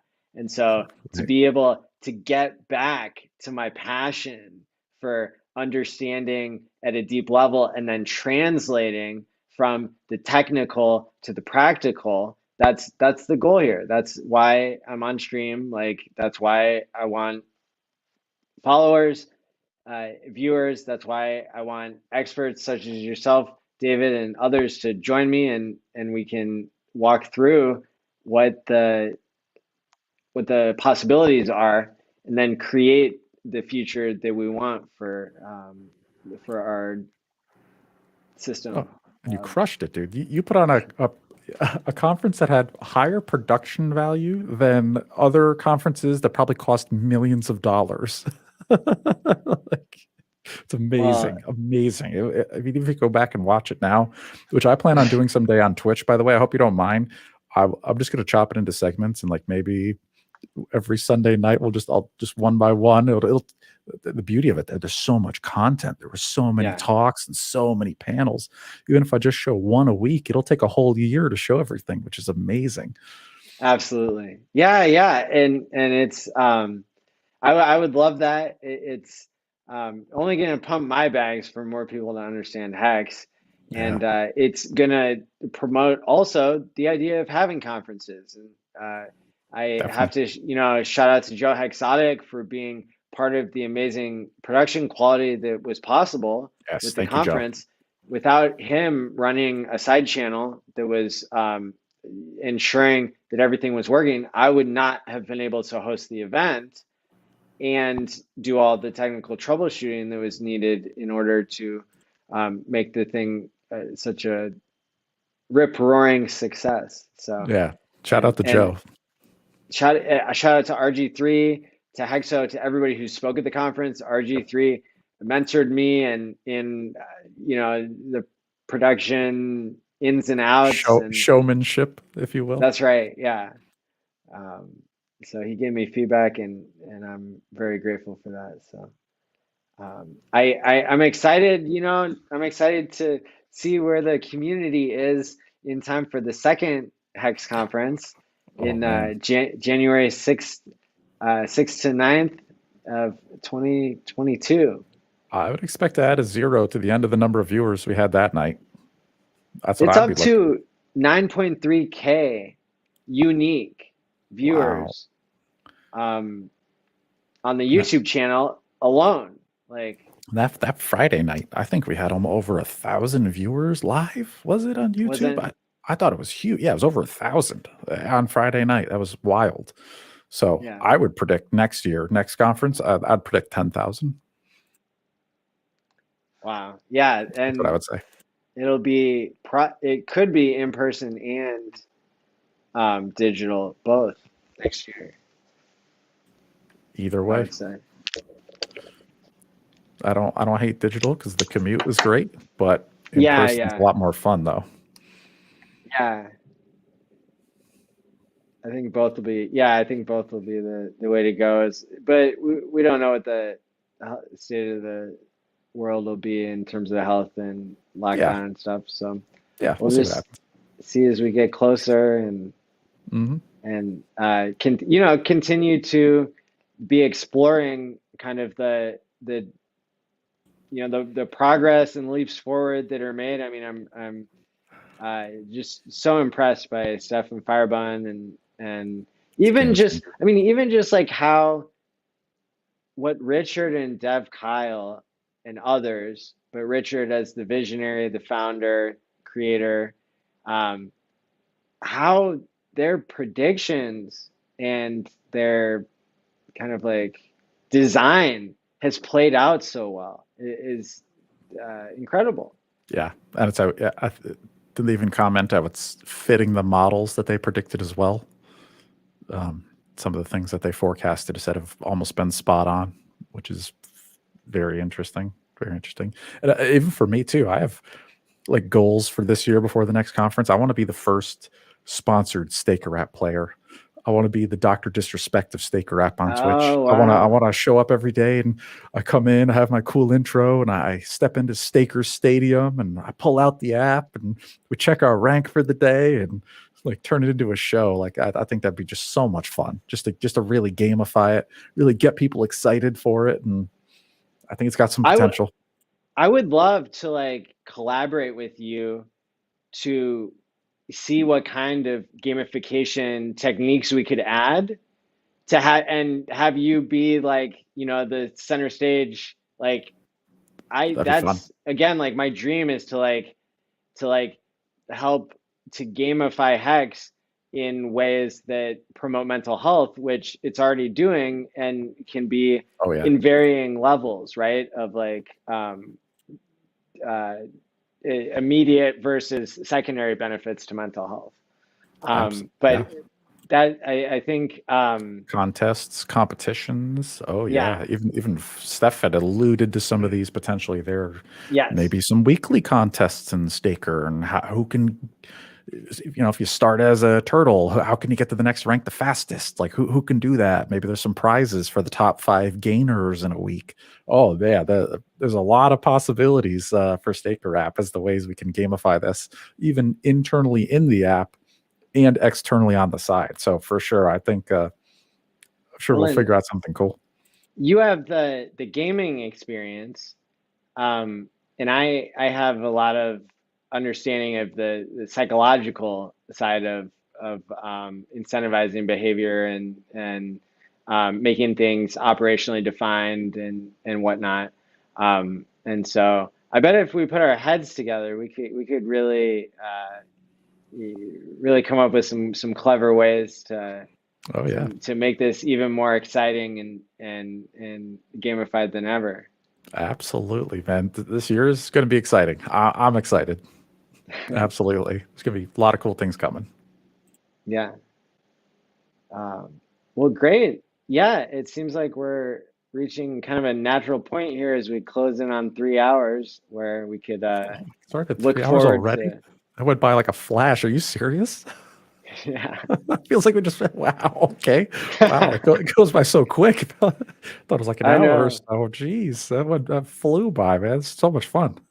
When I think back to like before I had people to talk about crypto with, like before it all I used to just know. be in my head, like by myself. I know, and I brought in some coworkers. I actually feel bad. Back in October, I just got a coworker in, and I tried to turn him into a hexagon, and he turned into a degen trader, and it like broke my Oh heart. no. It's so sad. I'm just like, what are you doing, man? I mean, he's even seeing the. I'm in videos. I'm talking to people. I'm in the community. I'm like, what are you doing, man? What are you doing? He just doesn't get it, and I'm just so fearful he's going to lose all of his money trading, and it's just awful. And I'm trying my hardest to convince him, and man, some people you just can't convince. You just can't get to them, and it stinks. But we got to try our best. Does he have any hacks? Yeah, he does. He's got a sizable portion of Has he hex, staked it? only very minimally. Even despite my best attempts to help him and convince him, he just won't do it. He just won't do it. I don't understand. I talk to him pretty frequently, and I keep trying, but just doesn't get it. Doesn't see the long term play. He wasn't around in 2017, so he hasn't held for years and years and years. So I think a lot of us OG hexagons are we've got diamond hands is the new I think the new term that Wall Street Bets has made famous now. Yeah, yeah. I mean, like holding liquid hex, like you might do okay. Like that's Oh, you might do fine, but one way to do it, but yeah, it depends on you your are time horizon. kind of missing out for sure. Yeah, I mean, having hex is Um, better than not having hex, liquid or not. Sure, I'd rather have hex, but having T shares, that's the dream. That's what's even better. And even like tomorrow night after Hexologist, I plan on going live on Twitch, and I'm gonna stake the million hex that Ski Cat gave me for a 5555. We're going out, dude. I'm taking that whole thing and I am staking it till I make it, man. We're maxing it tomorrow night live. um, maybe you could see if your friend would be willing to accept a donation with strings attached. He doesn't need any donations. He's fine. He just needs good But advice. He just needs to get off the damn Coinbase. Like that's all he needs. Like no, his bags are fine. His portfolio's looking juicy. He's got the dry powder. It's just he's just not in the right mind frame. That's all. well, we need to think about how to get people that we care about thinking more clearly. And ever since the cost of a Quattro Cinco T-share uh, increased higher than Quattro Cinco Hex not too long ago. Wow. So it now costs 5,575 or 80 hex to get 1.000 T shares if you're staking the maximum. And so that's I only was going to go up, but that's like kind of the crossover that is like beautiful to me because that's what we're trying to highlight when we give away a T share in these contests. The number is going up a little bit, like of hex that needs to be used yeah, to get the one T share. So every day. Yep. And the yeah, 555, it gives you triple the effective hex. So it does lower the costs considerably, but then you got to wait out the time. You got to do the time. there's a reason why the go to hex.com doesn't show you the price of a 15-year T-share and it shows you a shorter one. Leave meat on the bone. It There you doesn't show go. you the best strategy if that's the first thing you're stumbling into. Mm. So Like just there is the warning though. yeah, If you don't put in a 555, it does say, hey, you can increase the days here to increase your correct. percentage. It does give you a little Yes, warning. yeah. It's more subtle. It doesn't Yep. Yep. but it doesn't quote it quotes the rate at you know, at the, and it The doesn't daily say in price. big letters that that's what it's Yeah. doing. Is I think that's perfect. I think that that's the perfect way to leave meat on the bone, but let people know who are willing to pay attention to detail. But you know, definitely. And I love to show that. I showed that last week after Hexo 2 is I show the effective hex rate. And when you type in the numbers, how much effective hex you get, that multiplies that. Like, it's like, oh, I have only 10,000 hex. But if you 555 it, it actually acts like you have 30,000 hex. You triple your stack. So showing that I think is powerful. yeah, and that's an estimation, right? Uh, The effective hex isn't known ahead of time, I think or is it? it's a no, I think it's Because mathematical before formula. big payday, you could put it in and it would not actually show you what it would be. It was just an estimation because big payday was unknown, but Oh, I haven't tested it afterwards I to see also if it haven't. actually delivers what is estimated. But it might estimate the actual amount because the global rate's known, but I think or it might be accounting for it based on T shares, like because I think you It pay for the does. T share, right? And Yeah, then and it that does shows the that. computing for you, which isn't known exactly, but it's known that at least it'll be representing a Yeah, and compound function that's like it's a reverse because that way you don't have to calculate it continuously and eat up a bunch of fees. So. yeah, and if I'm not mistaken, it does show the how many T shares you'll get. Right. It shows you that. It Yeah. shows you that That's number right something there. that's what you're getting. Like Yeah, And and that's what then, you actually care about. That's the real yeah, equation. It's yeah, like, yeah, yeah. here's my hex. How many t-shirts do I get? Thank you. And boom. So the effective hex probably, are we thinking that's an estimate I, then? I think it's literal. I mean, I know for the bigger pays better, it shows like hearts. It shows like fractions of a hex that you get. So to my knowledge, it's all spot on. I don't think there's any rounding to my knowledge. But I'll take a look tomorrow. Okay, because some of it's known and some of it's not known, right? Like, you know that you're getting more T-shares, so you know that you are getting more hex Yeah. based on staking longer. So, but the actual amount of hex that you get each day isn't known. Oh, correct. But Oh, yes, that's totally, yeah, the payout per day and what's going to happen, that's totally correct, correct. But as far as like if you put in 10,000 hex and you set it for 10 years, you're going to get 30,000 hex worth of T-shares. Like it is, you are tripling okay, your worth stack. of T-shares. Okay, all right, yeah. Exactly. And you know, as you and I know, that it didn't display that way when Hex was first, you know, First launched. when Yeah.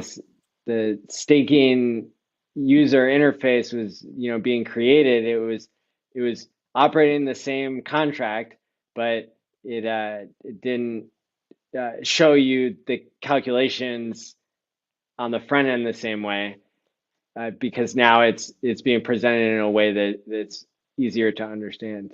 There's been some nice improvements to the graphical interface of go.hex.com after the Oh fact. yeah. Absolutely. Now, I want to make sure that everybody remembers my trick for remembering which line of code in the hex contract codes the Quattro Cinco, because I think that's my favorite line of code. And it's so 720 is a resolution that we all used once upon a time, right? So subtract Yeah. 2 from that, and that's 718. That's how I remember. 718 is the line of the code that codes 5555. Oh man, I did not know that. I hope Joe's not watching. I'm going to use that one on Hex Trivia Night. Thank you. Okay, yeah. Yeah, I said it the other day on some show, but it's that's yeah, I mean that's good to know, like just as I It's don't know. trivia. It's fun. No, that's a It was great one. inspired by the trivia night. That's why I looked it up, because you guys were being so knowledgeable about everything. That was fun, man. We got to get you on one of those Trivia Night episodes. Those are a blast, man. It's some of them are tricky. It's hard. Like you think you know Hex, and it's like, man, these questions are tough. It was outstanding content too, because I saw value if you were somebody new to Hex, but also if you're somebody who is a know-it-all in Hex. Even the OGs, man. Yeah, even me and a lot of the folks on there. Yeah, it's tough. Well, I hope he keeps doing those. He was saying that he might not, because they had done some trivia on the girls' stream.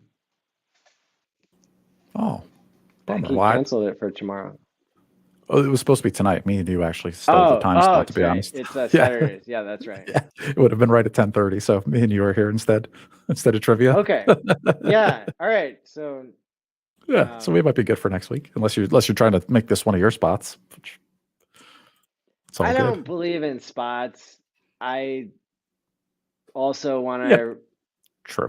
like there's been debates going on, and Eventually overlap's going to come. And I'll be honest with you too. Like if I really, if me and Staker App and Twitch really start popping off, like I'll just set my calendar and I'll just stream those times. And like if there's overlap, there's overlap. Like I think there's plenty of viable. I mean, look how many people are streaming on Twitch, like hundreds of thousands. There's plenty of overlap. And I think there's plenty of different audiences within Hex that people are going to find who their favorite content creator is and kind of follow them around. But I think all of us do so much cross promo and cross like streams like this, or me and you are on a stream and then you'll be on with Joe, or you'll have a different special guests. Like it's great. We all kind of make the rounds, right?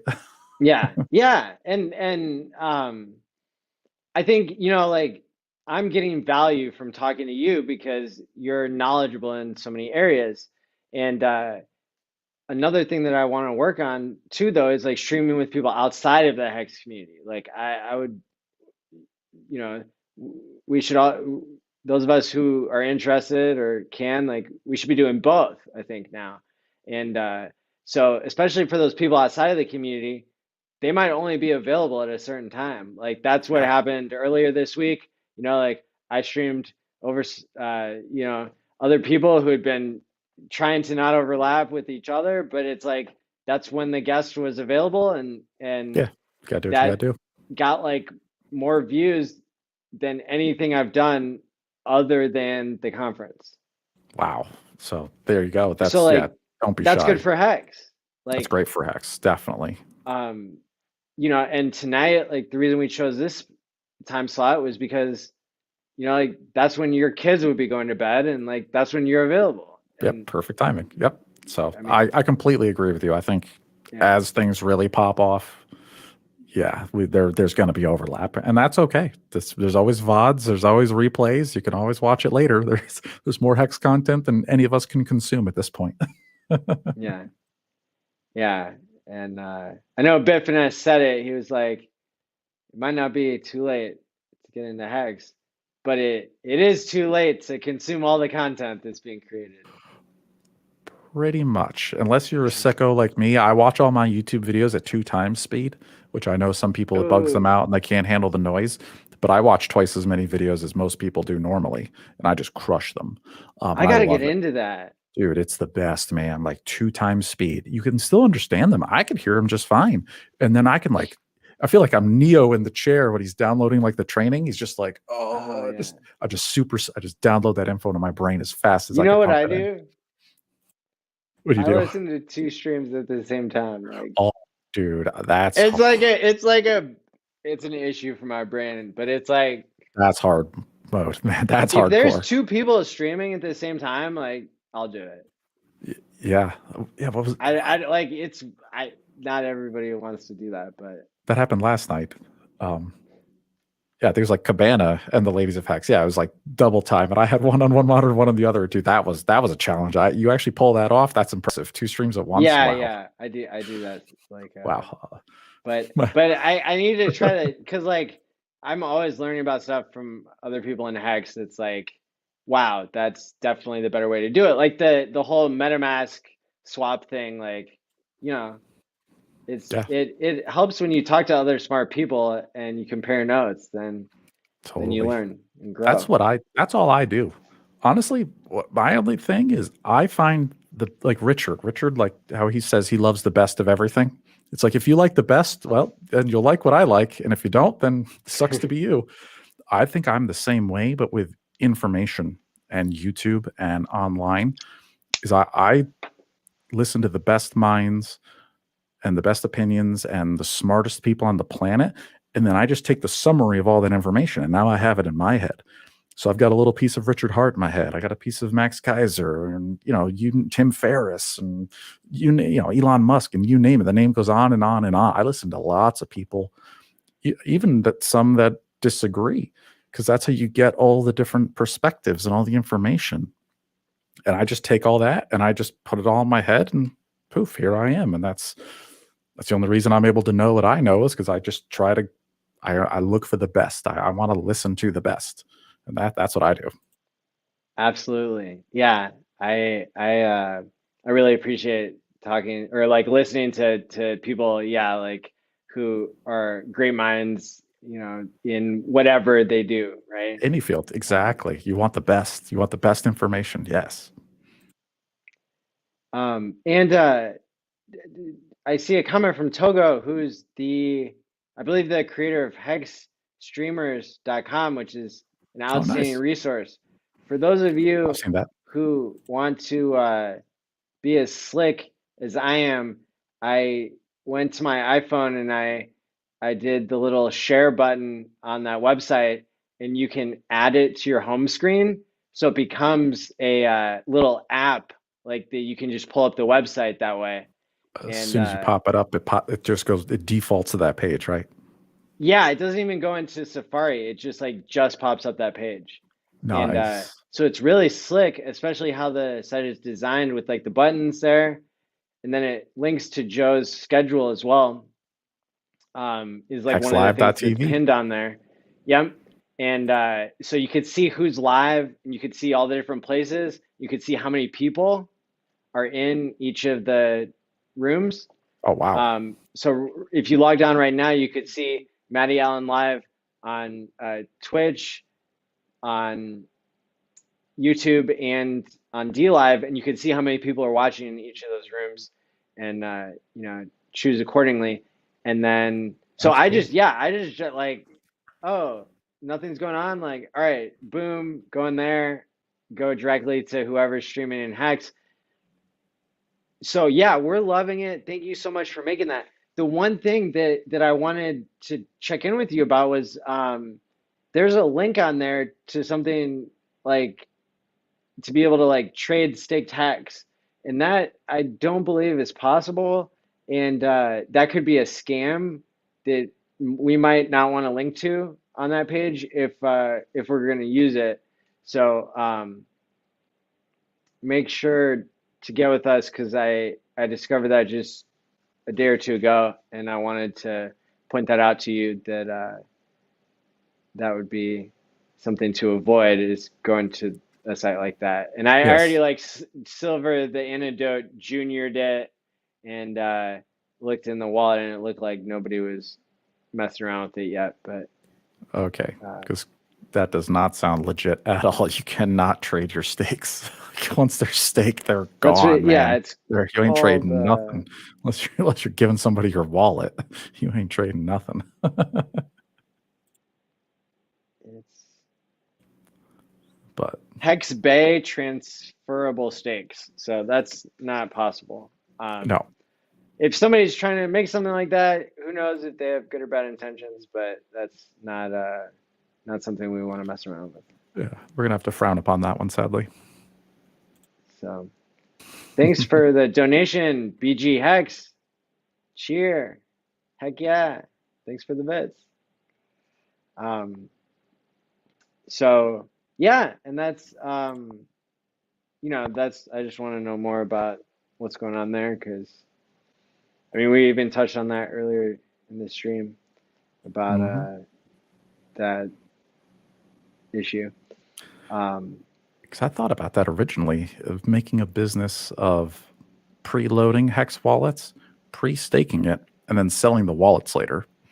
So I had this idea before Big Payday with like Genesis shares, and I was like, man, if I could somehow get a bunch of money now, I'll just make a whole bunch of pre-made ladders, and then you could just sell the whole wallet later.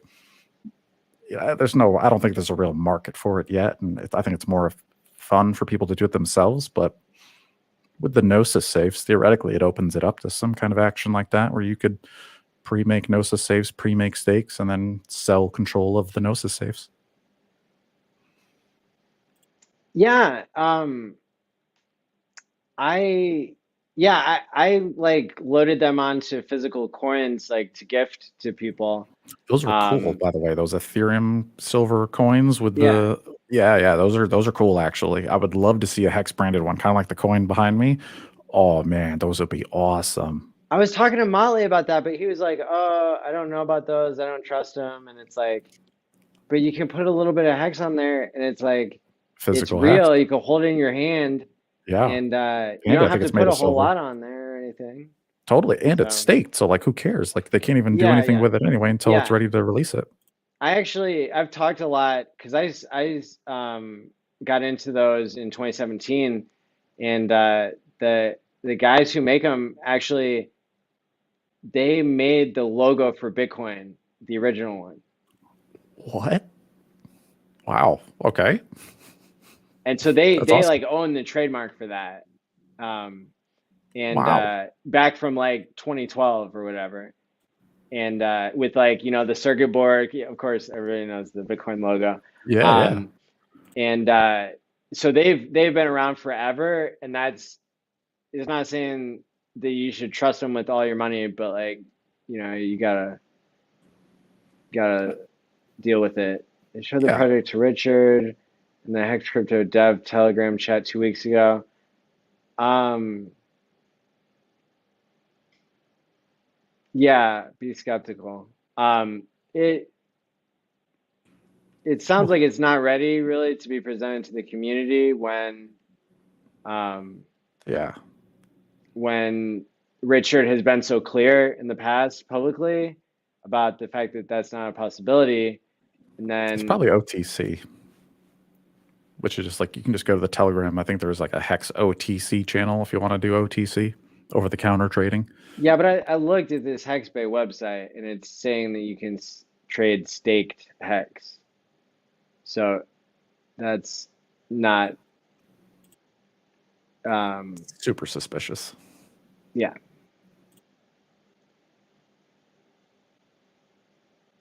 so, It doesn't actually ask you to connect to your MetaMask, does it? um, It's not like a DApp, is it? Is it like a Web3 website? I don't even want to go there. buy cheap stakes with more T-shares and profit from other people's impatience. Missed big payday. We introduced small payday. Collect fees, get distributed to the whole staker class as emergency end penalties. Calculator coming soon.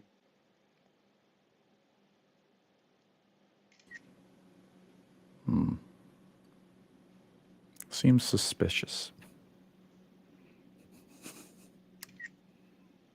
Yeah, I mean, um,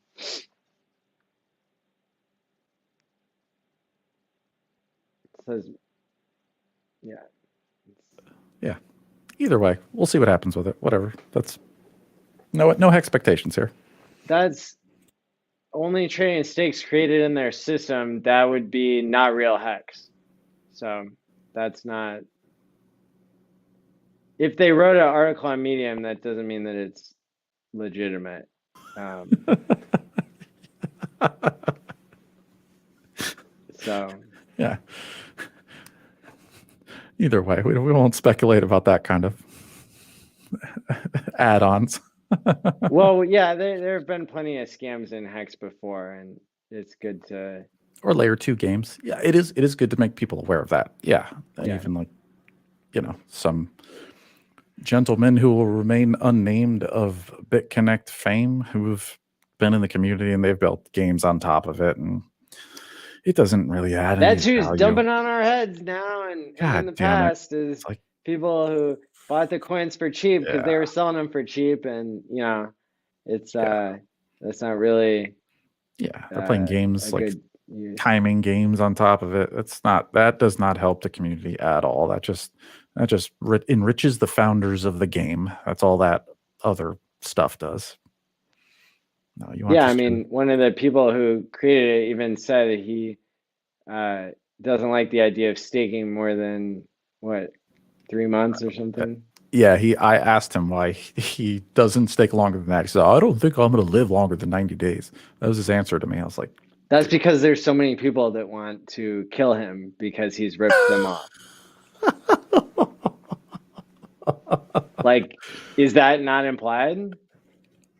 "No, I don't think Like, so. No, he's on YouTube what doing was he bounce saying that house the delivers." authorities were going to kill him? He was making statements like that, like that somebody that he wasn't going to live that long, like, and he was not suicidal. Like, Oh, I didn't pick up on that. yeah, I don't remember that part of the conversation. yeah, he was like, he's like on the run. Like, He's on lots of people YouTube. lost money in BitConnect. 100%, absolutely. Jeez. Well, he's not what? What? He does like daily YouTube videos of like his daily job. Like you could track him down Okay, easy. I don't know. He's in Maybe. Florida. Yeah. Well, see, but that's what I was saying. That's what I was saying when we analyzed what his deal was.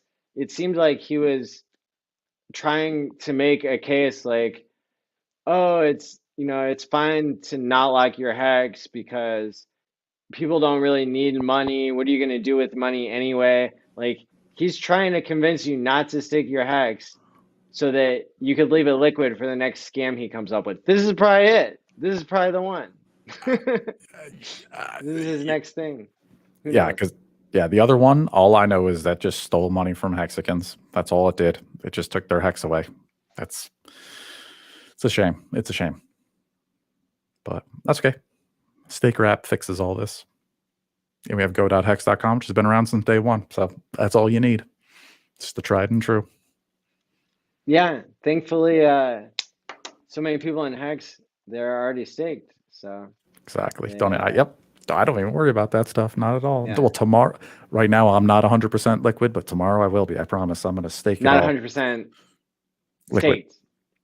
Correct. Correct. I'm not 100% staked until tomorrow night when I'm going to stake the rest of my hex That's exciting. for the What time 5-5-5-5. is that? That's gonna be right after Hexo. Awesome. I'm always cognizant of Hexo because I want to like catch the raid, right? Yeah. So I make sure I'm streaming while he's still on right at the tail end, and then y'all can raid Very right cool. into me, and then off we go, man. We're gonna it's gonna be my second over 1,000,000 hex Quattro Cinco. Ooh, wow. So I'm pumped, man. But it's a lot of hex and it's a long time. If it, right before like I push the button to like start sweating, I'm like, oh god. But it's worth it. I've experienced that same. Yeah, have you done like a 100K plus 5-5-5-5, and you're like, Yeah. man, like, oh geez, like bye hex, bye. We'll see you in 2036. Oh, click. Yeah. I like screen recorded it whenever I was doing it because There you go. I wanted to remember. Yeah, dude, it's an achievement. It really is. It's quite something. You know, and Yeah. it's I felt though for Ski Cat it was only fitting that I would take his generous gift he gave me, and it's going out there, man. We'll see you in 15. Yeah. Well, that sets a great example for Totally. And everyone else. and based on its design and based on what I speculate to be correct, that 1,000,000 hex is going to be worth a lot more. Plus all the T shares and the extra interest I'm going to gain over 15 years. Oh man, I mean, it's going to be hundreds of T shares that are going to be active for over 5,000 days. Like the amount of like value that could have in a decade and a half could be unimaginable potentially. It's like look at Bitcoin's only 12. Wherever Bitcoin is in 3 years from now, it's like being at the Bitcoin right at the beginning, and then 15 years later you cashed out. It's like, how much money would you actually make? It's like, what would that really look like? I'm willing to take, I'm willing to take that risk of time for myself with my hex. I think it's worth it. I think it's going to pay off. And this creates like epic stories. Like you will be, in my mind, like you will be like one of these like stories that everybody in the world will hear about. Everybody knows about the dude who put his hard drive full of Bitcoin into a garbage dump, and it's like this story keeps coming out over and over again, and it's like, yo, like acid, like it's gone. Like I heard somebody on a Hex stream the other day being like, oh, like the reason they're not letting him go get it, city council, is because like, because like they want to go look for it themselves. Like, no, like the way a garbage dump works is like you will die if you go into it because it's got a bunch of toxic gases. So like even a human is not going to survive like in normal equipment, or like, but a hard drive will. It's been like 5 or 10 years. So like, it's long gone. It's been destroyed already. In like, the mountain. It's gone. Yeah, it's in the trash. Yeah, no, you're not recovering that. But with Hex, we're not putting it in a landfill. I'm putting it in a little time capsule, and I'm sending it to the future. That's right. And in the meantime, it grows bigger and bigger and bigger all the time it's gone. It's like a Hex mining robot. And that's the way I look at myself, is I consider myself a long-term Hex miner. Like you see all these enterprise Bitcoin mining farms, and they got their ant miners and all their ASICs. Well, it's actually the opposite in Hex. In Hex, the best mining bots are the ones you could make right now today at the cheapest T-share price. Those are the best T-shares you're ever going to get. And then the longer you can send them out, the more days you get paid. So for me, I'm just looking at it as like hash rate to get blocks. I want as much hex as I can, turned into as many T shares as I can for as long as I can. And that's how I'm looking at it. And so again, it'll be like the pizza guy, except it'll be like these are all like stories of loss. But like for you, it's like you got a hex tattoo, like you got shouted out. It's like Richard Hart's like, greatest like his Thank you, greatest video. like thank you story he ever got. And like, and then like you got the tattoo, then you got the million hex, then you staked it for the maximum amount of time. Like in the future, that's worth like an excessive amount of money, then like that will be super newsworthy, right? And that'll be one of the stories. Like that'll be one of the stories that everybody hears, I believe. So I'm just calling it Definitely. now, you know. I hope everything you say is right. I feel the same way. Yeah. And in the meantime, let's have some fun. Let's keep spreading the word. I want to be there every Sunday night. We'll take a look at it and we'll update it every week and let's have a look. Let's see what happens. We can all do it together. Awesome. Hornet, there's I'm sure some advanced software you can get to recover that. If that's not trolling, but if it is, then who cares? I'll still answer the technical question. If you overwrote your Bitcoin on a hard drive and it's over 1 Bitcoin, then you're gonna find some. You're Oh, gonna put in the time and the effort to like figure out like exactly what app, forensic investigators use to like, spin up old operating systems and. I actually am an IT guy, so I think there's Oh, two of them. okay. There's one of them called Get Data Back, and there's another program called Recuva. And if you're lucky, if it's on an old school platter hard drive, like let's say you got your Bitcoin 10 years ago, if it's on an old hard drive and you didn't delete everything and overwrite it, it's possible that that information is still sitting on the disk. And if you can get your hands on that hard drive and connect it to another computer and run Recuva or Get Data Back, it sometimes, and I've done this for clients, it'll get the data back. It'll read over the sectors and it'll try to piece it all back together. I've done it for clients. It's doable. It exists. Hornet's got a 1.2 BTC and 35 LTC supposedly on there, so that's That's a nice nice. little Hell yeah. year That's a great portfolio. salary or something. That's sweet. That's fantastic. Absolutely. Me personally, Good luck to you and your I would dump that LTC for efforts. HEX immediately and BTC. Throw that in the vault. Can't hurt. But that's just me. Oh, that reminds me, David, I've got a question that Hmm. I was long forgotten. I I bought one Ethereum at $20 on the Economist article on some kind of like DAO crap, and During the that was DAO hack, yeah, like before that, like when they were before the talking like, rollback oh, there's like DAO coming out. I like figured out how to buy one freaking ETH, for 20 and bucks. I've got to like I didn't even know like what it. I like dug up the old. This is even before I understood anything about crypto. I didn't even know what the difference was between an address and a private key or anything, but I think I've still got a text file somewhere that has that. So I gotta go back and look at it and see what it actually looks like. Because I was always just like, Ethereum crashed back down to like 85, and I had already bought like Bitcoin and other stuff, so I wasn't worried about that one that I lost. But now I kind of want to like go looking for it. Totally. And but do you know how it works with like the fact that it split and everything? It should just be Oh, it's fine. Well, it should actually, just be a private key that's redeemable on both, right? Or well, did they have to like yes. roll back the chain or anything? So if you were pre the DAO hack and pre the Ethereum Classic fork, you should have an Ethereum on both networks. Technically, yes, you should be Is able there to anything use. else on there? What do you mean? Like anything else cool? Like any other like any other airdrops that you don't have to claim by a certain date? I with a wallet that old, you may have other airdrops on there that were old, and yeah, you may be surprised. You might have a nice little treasure in there, to be honest with you.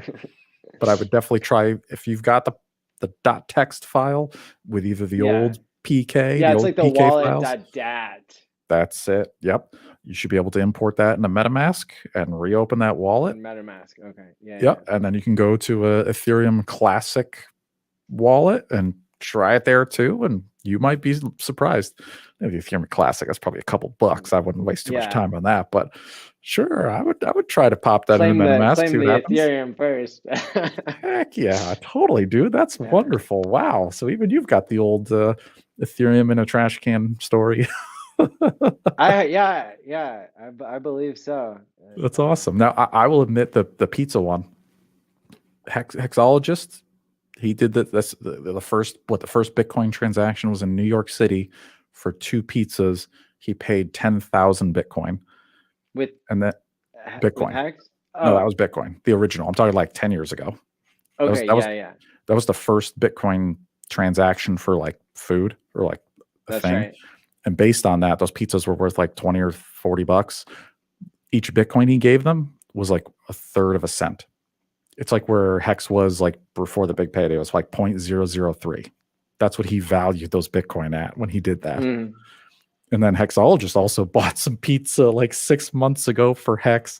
Shit, I forget what he said, like 40,000 Hex or something like that. Yes. It was something great. Oh man. And then I spent the Dash on a sandwich back in the day when Dash was $7. And it peaked out at 2,000. So Whoa. yeah, dude, don't ever spend crypto on food, man. Like, yeah. But Hexo's worse than me. His was, I think, substantial. Mine was just one Dash, so I'm okay. But Hexo, he spent a lot on those pizzas, man.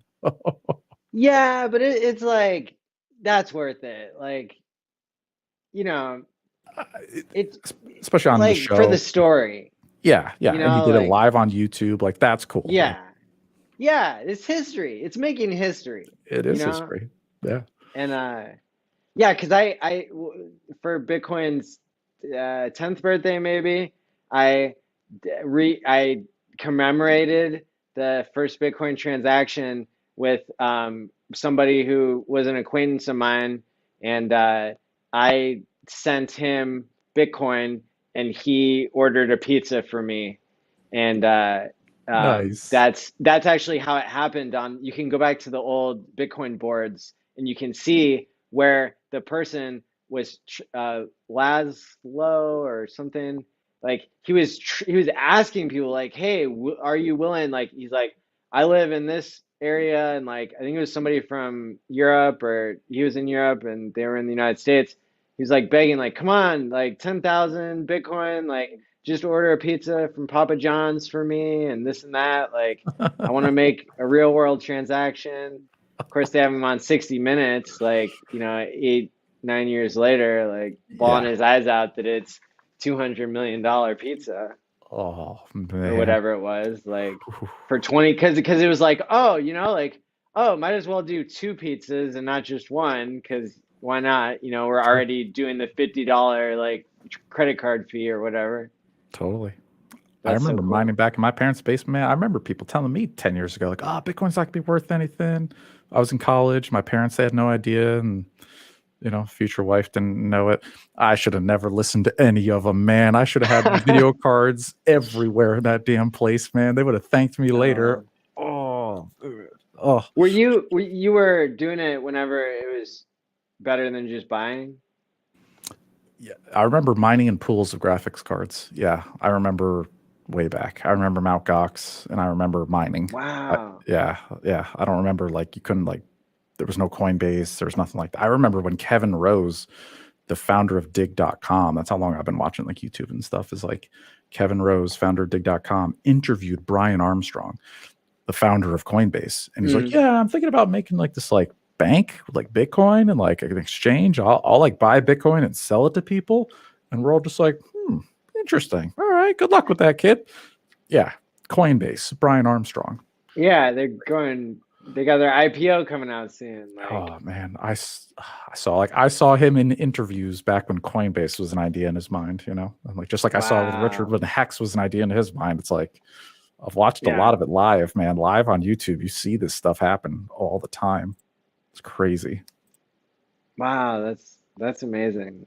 And Yeah, it but it's really speaks hard to to, capitalize. Like HEX is the one where like I feel like we didn't miss it though. Now we've got it. We like this is our second. This is all of our second chance. Like with Bitcoin, this is our redemption shot. yeah, we're like too early. Can't be too early though with something like this, I I don't suppose. think we're too. No, we're not too early. Load the boat. It's like HEX is under a penny still. It's still under a penny. Who is selling? Like you're crazy. Like I'm spending all the fiat I got on it, man. I'm still loading the boat. People are like, "Oh, Dave, you got so much HEX. Like you're just a whale now." It's like, no, dude. I'm not rich. I'm just some working guy, man. I just spend a couple $100 a paycheck. Whatever extra money I have. Yeah. Well, That's all. what's your opinion on that? Because like I don't find that the best strategy is really to like stop working. Oh no, I no, mean, no, no. You got to work. Yeah, accumulate, like yeah, even absolutely. if it's like small amounts compared to like what you already have, Oh it's yeah, definitely. And I'm not as that's clever still the as move. Richard. Sorry. Like I talked to him in Telegram, but like I'm not cool enough to not have a day job. I'm sorry. Like but I do my work. I get my paycheck, and every paycheck, every 2 weeks, I buy more HEX. Part of that, I pay yourself first, which is something I learned. And I take whatever. I don't do a 401k. I don't waste my money on that. And I take my $200 or $300 or whatever I can do that week, depending on bills. I love US dollar coin at Coinbase. There's no fee to withdraw it. And then boom, I suck it right out of there. I convert that to HEX immediately. So even to this day, I will tell you, absolutely, every extra dollar you can. It cost you $1 today. It could be worth $1,000 a couple of years from now. Like, why do you not want to buy future money now while it's cheap? Like, it just makes sense to me. I think it's a great idea. Do you and you don't have to answer this. Do you like what's your opinion on like Ethereum? Like, should that be half a percentage of your crypto portfolio, or like should it be big, like bigger or Great smaller question. than that? Great question. So this is just me personally, my own opinion, I don't think Ethereum itself is going to be a great store of value. Ethereum is like, let's use an analogy. I'll call it digital oil, right? Where if Bitcoin's like a brick of gold, we'll call it digital gold just for analogies. Ethereum is a digital barrel of crude. I don't want to save my money in crude oil. The price of crude oil fluctuates. Why? Because it's useful. When I want to make a HEX transaction or I want to make a stake, I want to end a stake, I want to transfer some HEX, you have to pay for that in crude. You got to pay for it in Ethereum, digital oil. So to me, it's a utility token. It's what provides action on the blockchain. When you want to do something on Ethereum, you got to pay an ETH. Mm-hmm. But you got to be very clear. There's no like hard mathematical cap to Ethereum. Ethereum is very MMT, like modern monetary theory. I mean, Vitalik and the devs, man, they can click their fingers, they can write some code updates, and they can, like, Ethereum could have no cap, and with the proof of stake coming soon, that's going to change things. And then with other scaling options, I think Ethereum might be, now I'm not trying to flood anybody's bags here, but I don't think it's digital silver. So it might not be worth as much in the future as people think, especially with the changing of the gas fees, the way things are processed. In defense of price go up for Ethereum, that new EIP 1559 they're going to be changing it soon, where the gas fee, when we run a transaction, it's actually going to get burnt. It's not going to go to the miners. The miners are just going to get the tip, and they're going to get the block reward. And what that will do is that will reduce the quantity of available Ethereum in the system, or ETH. So they're trying to burn it. It's almost like it's like burning the gasoline. It's like once you put it in the car, it comes out as exhaust. It's freaking gone. That's what's coming in that new EIP, and the miners are not happy about it. But it's just a small percentage of the money that the miners are getting today anyway. So their argument is invalid, in my opinion, because they're already getting the block reward of a couple ETH. So that tiny little fee, it's fine to be burnt. So me personally, I do hold ETH for gas purposes. It's digital crude. I got a barrel. If I ever got to run a stake, if I got to do something, whatever I got to do in the Ethereum network, I'm cool. But do I stack ETH? No. I stack HEX. HEX is the CD. HEX is the store of value. Yeah, yes. Don't be confused. So, me personally, no, you don't need too much ETH. Just enough. In my opinion, I'm sure that's a very unpopular opinion, but that's the best advice I can give you. Is I wouldn't spend all your money on ETH. Yeah, and I mean that's what I was kind of, I was saying basically. Should it be like, 0.5% or something? I would have some. Definitely have some. Or like 1 ETH. Like everybody should have 1 ETH. That's great. Like that'd be sweet. Have one. You could do a lot of transactions with one. That could last you a couple of years, especially now. It's like $1,400. Yeah, what if ETH does go to 5,000? Ouch. It's like, dang. So, yeah. Because they're coming out with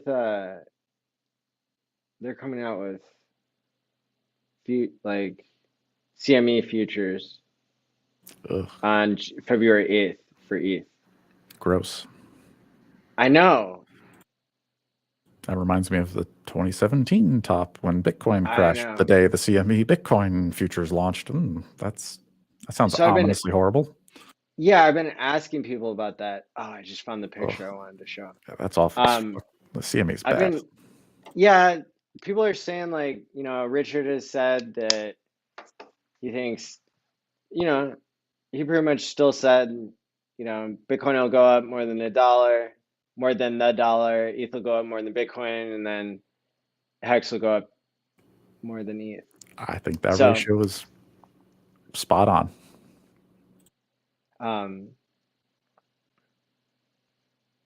Yeah, I'm with you on it. And that's how I've been playing it. And it's just like checking in with myself.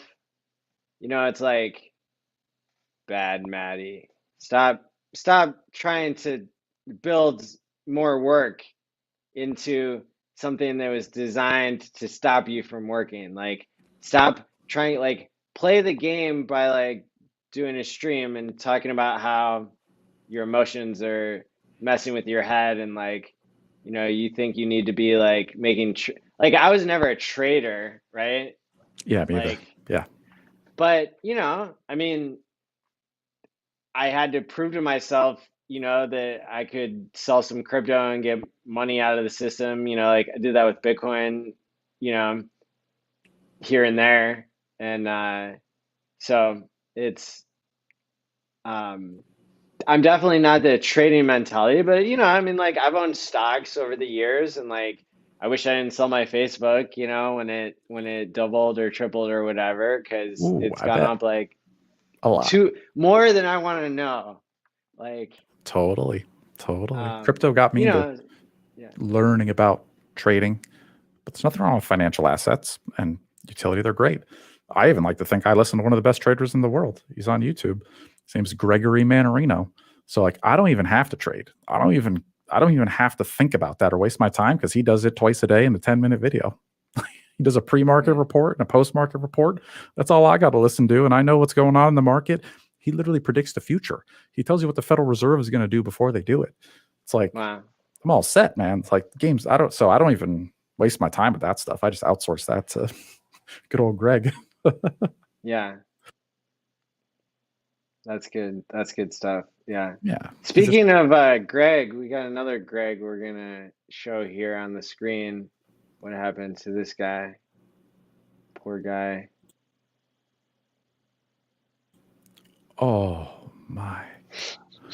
I wish I kept my 1,700 Bitcoin at 6 cents instead of selling them at 30 cents. Now they're at $8. That's from 2011. He sold Oh, to Richard, like oh not my, not literally, but like Richard bought what? the, didn't he buy the 30-cent top or $30 top maybe? Oh my Whatever it God. was. Like, That's insane. That's a real tweet. so this is a real tweet as far as I know. And it's but I use it because this is what happened to everybody who would have been a Bitcoin millionaire or billionaire. And this is what's happening to people in Hex right now. Let that be a lesson to every Hexican out there. Look at that. Yep. That is like an exact parallel of our lives right now in Hex, man. 6 Yeah. cents. Like 6 cents. He's like, I sold it at 30. Oh, I'm so smart. I got 5 times my money. I'm a genius. So It's let's like, see. So oh, dude. he bought 1,700 at 6 cents, 0.06. So that was $100, $102 worth of Bitcoin for Oh, him. And then he sold it 30. So that's, he did a what? 5x, something like that. he Got 5x. $510 out. All right, this is going to be painful. Wait for the next part. Times $8 would have been $13,600 when he's or making this tweet. That's And great for a then $100 bet. what's the price of Today's value. Bitcoin right now? Let's Yeah. see. Here's the killer. Bitcoin. Yeah, but the problem is he would have gotten all these Bitcoin splits. He would have gotten Bitcoin Cash. He would have gotten Z coin stuff and Doge and all the splits of Bitcoin he would have gotten. The forks. Yeah, he would have had all the forks too. Um, Oh, 1,700 Bitcoin. Oh my. BTC is 33.7. So Oh man. that's a lot of numbers. Okay, it'd be 57 million today. Oh. $100 to 57 million. He got 500 out. All right. So everybody in the audience, take heed. Don't be like Mr. Greg Shohan here. Okay? Don't do that. Don't sell your hex for even a penny. It's not worth it. You got to think about the long term. 'Cause here we are 10 years later. Whew. Yeah. Jeez. That's wild, man. Oh man, that is wild. Well, We should that's send wild. him some hacks. Give him a redo. We Send him should. $102 worth of hacks. Oh, geez. Pre-staked in a Gnosis safe, right? We saved you from Dude, yourself, too. I wish. Like, bro, we could do that. Like, seriously, that's what the conference funds are for, is like to do things that teach others what's what. Let me see if I can find this guy. Greg. Oh, I bet he deleted his Twitter. Oh, like okay, all right, backstory. Like I contacted Brad Mills, which is the guy I played like at the 24-hour, the big payday stream. I played a video of him from a year earlier talking to Richard about how like, oh, 10 million hex is never going to be worth anything. Like I bought that, I put like part of a Bitcoin in. I put a quarter of a Bitcoin in and got that, and like he ended up like selling it shortly thereafter. 10 Like, million and hex? yeah, Oh, he like man. bought he like heard of it when it was like 2 or 3 satoshis, like, and so he bought in, and then he was arguing with Richard, criticizing all of Richard's designs, interrupting Richard. It was on Christmas. It was on Christmas Day. I've got a clip of it on my YouTube channel. It's like just the 2 worst minutes that are most cringe. I contacted the dude and I'm like, he had just made a post on Twitter like, "Hey, every year at this time, I gift my friends like Bitcoin, and then they know about it." I'm like, I messaged him. I was like, "Dude, I'll gift you some hacks. Like, I'm sorry you Lols. sold all that." And he was like, "Nah." It's like, yeah, no, bro, don't remind me. Don't remind me. I already wrecked myself, thanks. 10 Like, million hex wasted. Oh gosh. I mean, yeah. that could feed families in the future. I mean, that's huge. That's huge. Even like my life. My hex has already changed my life. So that's ridiculous. That's insane. That's insane. Um, It's a lifetime fortune squandered. Crazy. let's see. He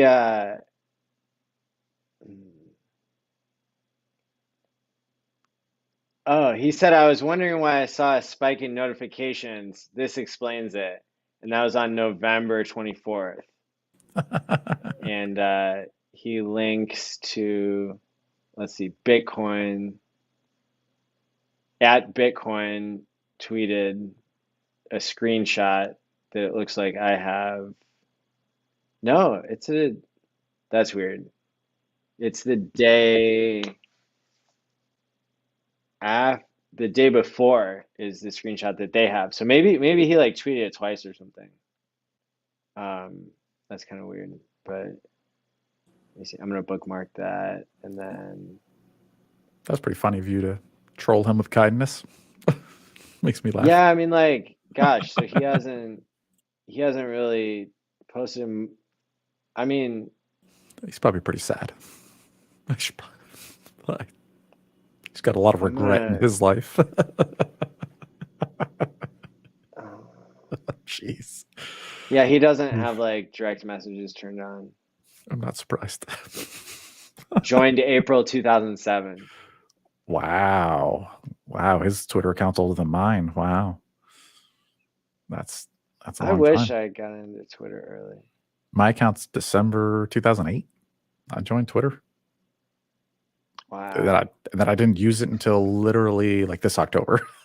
When I messaged Richard, Richard's like, "Yeah, why don't you get on Twitter and like share this stuff with my video that I made for him?" I was like, okay." I was like, "I haven't logged in like 15 years. Let's see if this works." And it was No still way. there. My old Twitter account was still there, and I had at David Feeder. Yeah, that was like 15 years ago or something crazy. 13 years. Wow. See, that's And what I need to find. Like, I found one ETH. Like, I want to find like an old account with like years. oh man, oh yeah. Oh, yeah. It's best not to think about those kinds of things. All the Bitcoin we have had or didn't have, or oh yeah, Well, I think Greg's story speaks to the Hex community and is could be a lesson learned for people 100. who wants $102. Like, who want like Wow. Or even the eight. even Even this million ski pack gave even me. $510. I mean, like Yeah, he didn't know it was. yeah. I Or even mean, look at the million ski cat gave me for that tattoo. That's $8,000, right? That's like yes, it's like more than I make in a month, right? Like that's a lot of money to me. That's a lot of money. That's like paychecks, absolutely, right?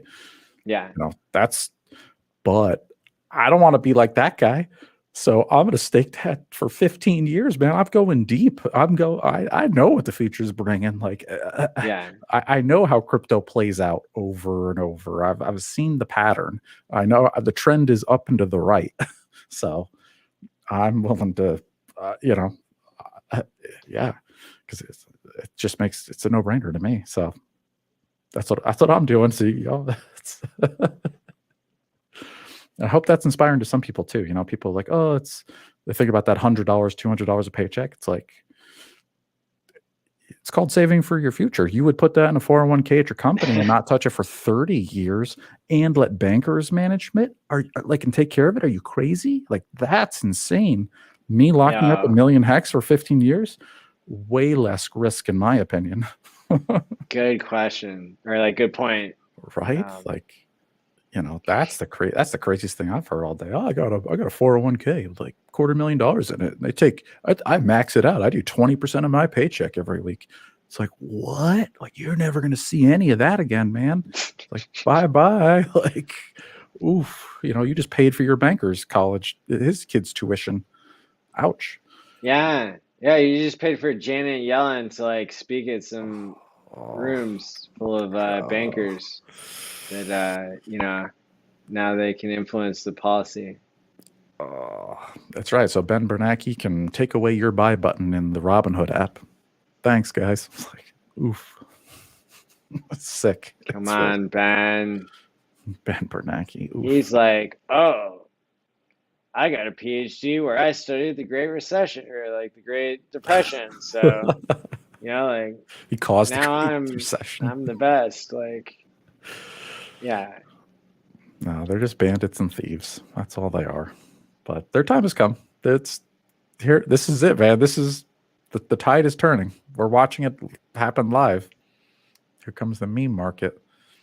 I think, like as we consider our limitations of not being able to run 24 hours, it looks like we got some people in the chat who like maybe aren't as familiar with HEX or they're concerned trolling or maybe they really want to know. But yeah, it's like the T-share, so the APY in HEX is variable. And right now it's paying out really well. Like when we got started in HEX, it was only paying, I don't know, 5 or 10% per year. Now it's up to 40. That's one of the levers that can be pulled by the game theory of the system, and it allows the products to be competitive even with other people, as well as to spread out the genesis, the hex from the launch, to spread out those from the origin address to the people who believe the most in the project, to reward those who are thinking more long term about their future, and to maybe even incentivize people to hit that double Quattro Cinco badge. So Oof, maybe. That's a we goal of could we mine. could start giving those badges out in about 13 and a half years. Yeah, 2036 for sure. Like Definitely. you get your double Quattro Cinco badge when you set your stake for the double for the second That's cool. time. Now, to me, that's a 401k. Because after my first 5555, I'll be 50, and then I'll do another, and then I'm 65. And that's Did traditional retirement age. Does your 401k give you badges? Of course not. No way, man. Those That'd be a great commercial. bastards. Does your 401k give you badges? Nope. X does. We got you. We got you. Do they Oh, give you yeah. a referral code that you can put on the screen right now? Nope. Do they pay you 40% on average APY for an average length stake? Nope. Nope. Do they protect your assets on a blockchain?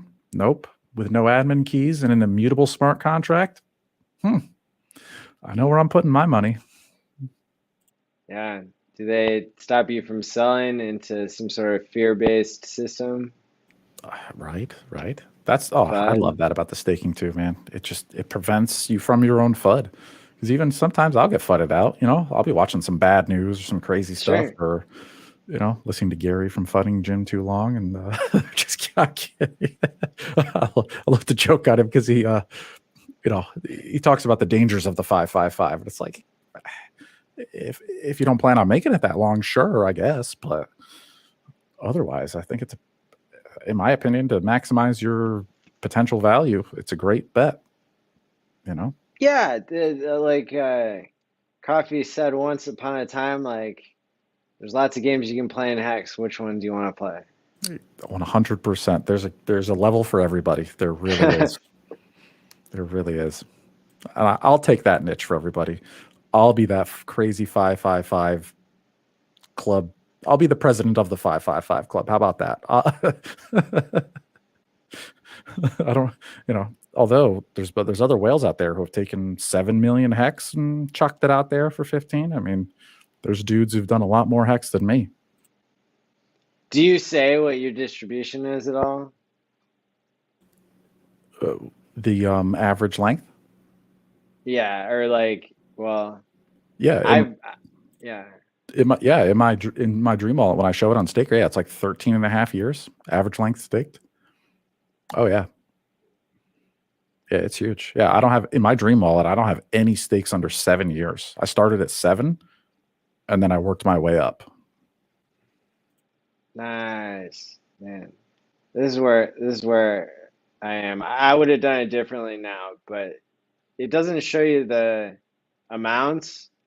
I need to redo it with the actual percentages, but this is the distribution of my stakes per year. So it was early, I just In the beginning, we didn't know. We really we didn't didn't. know. I mean, Crypto Yeah, Sparbuck during the conference, that yeah, talk really solidified it. Up until that point, we really didn't know these things. And we're OG Hexicans who've been here over a year. Some, we're streaming every day. Like, we just didn't know. Like, the info wasn't out there. The game theory yeah, didn't exist yet. We've all kind of invented it as we've gone along. So I don't yep. blame you at all. I mean, I knew nothing in the beginning too.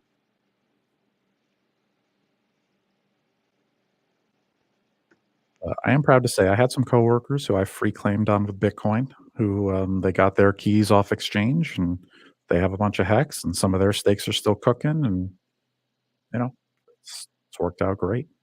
Nice. Yeah, yeah. Yeah, I got my family in before the big payday, and some Yes, of those friends I was telling you about earlier who got the Uniswap off of just $20. That was sweet. that's a good one. Ooh, that's sweet. That's real sweet. That's literal free money. That's awesome. Yeah. Well, I really enjoyed streaming with you. It's been a Hope we get a blast. chance to hope we get a chance to do it again sometime soon. Absolutely. I'm always down. Yeah, this is so much fun. I could talk about Hex for hours and hours. This is like when me and Joe streamed together like 2 or 3 weeks ago, like hours and hours. We just kept going. So much fun. Awesome. Well, yeah, I know we've had a really consistent viewership this whole time. There's been, lots of people watching that I guess they're learning just like I am, just like everybody. So we Definitely. appreciate you, the viewer, and Absolutely. make sure to hit up the apy.digital, or if you flip a coin and it's the other side, then do dollarhex.com, and we'll There you look go. forward to seeing you guys again in the future streams. Absolutely. Oh yeah. And tomorrow night I'll be on after Hexologist, like 7:30 Eastern, whenever he wraps up. I'll be doing my weekly Sunday Dream Wallet show, and I'll be taking a million hex right from the legend's mysterious ski cat himself. And I'm gonna stake that thing for 5555. So tune in tomorrow if you want to watch that live. Yeah, wow, special event. Yep. I'll be on Twitch. It'll be twitch.tv. It's David_feeder. Awesome. Yeah. And in the YouTube, I've linked all your accounts there, Oh, thank you. in the description. So Thank you. it's got your Twitter, your Twitch, and your YouTube. Awesome. Perfect. Thank you. Appreciate that. Make Yeah. sure to everybody to follow David and myself on YouTube and across our other platforms. That really helps. I'm so close to getting 1,000, and I can almost taste it. I'm not sure what it tastes like, but can almost taste it. So Delicious. that'll allow me to make community posts and increase the profile of Hex. That's That awesome. way they don't let you do it till you get to 1,000. So um, and we want to get David to 1,000 too. So get Yeah. in there and I want to get the Twitch affiliate. That's what I got to work on. I got to grind more hours on Twitch. nice. So I'll be working on that soon. I might just do some random streams too, just to kill the timer. And I also want to do like commentary videos, like on the convention. I want to like run through the past, like those clips, and just kind of sit there and like narrate them and talk about them and Yeah, reflect on them. Like I think that'll just be fun too. You know, absolutely. just go back through the archives. Well, yeah, I'm excited to see what we all have in store. And so with that, we're going to go ahead and sign off here. We can stick around after the show and stake wisely, my friends. That's right. Absolutely. Catch you later.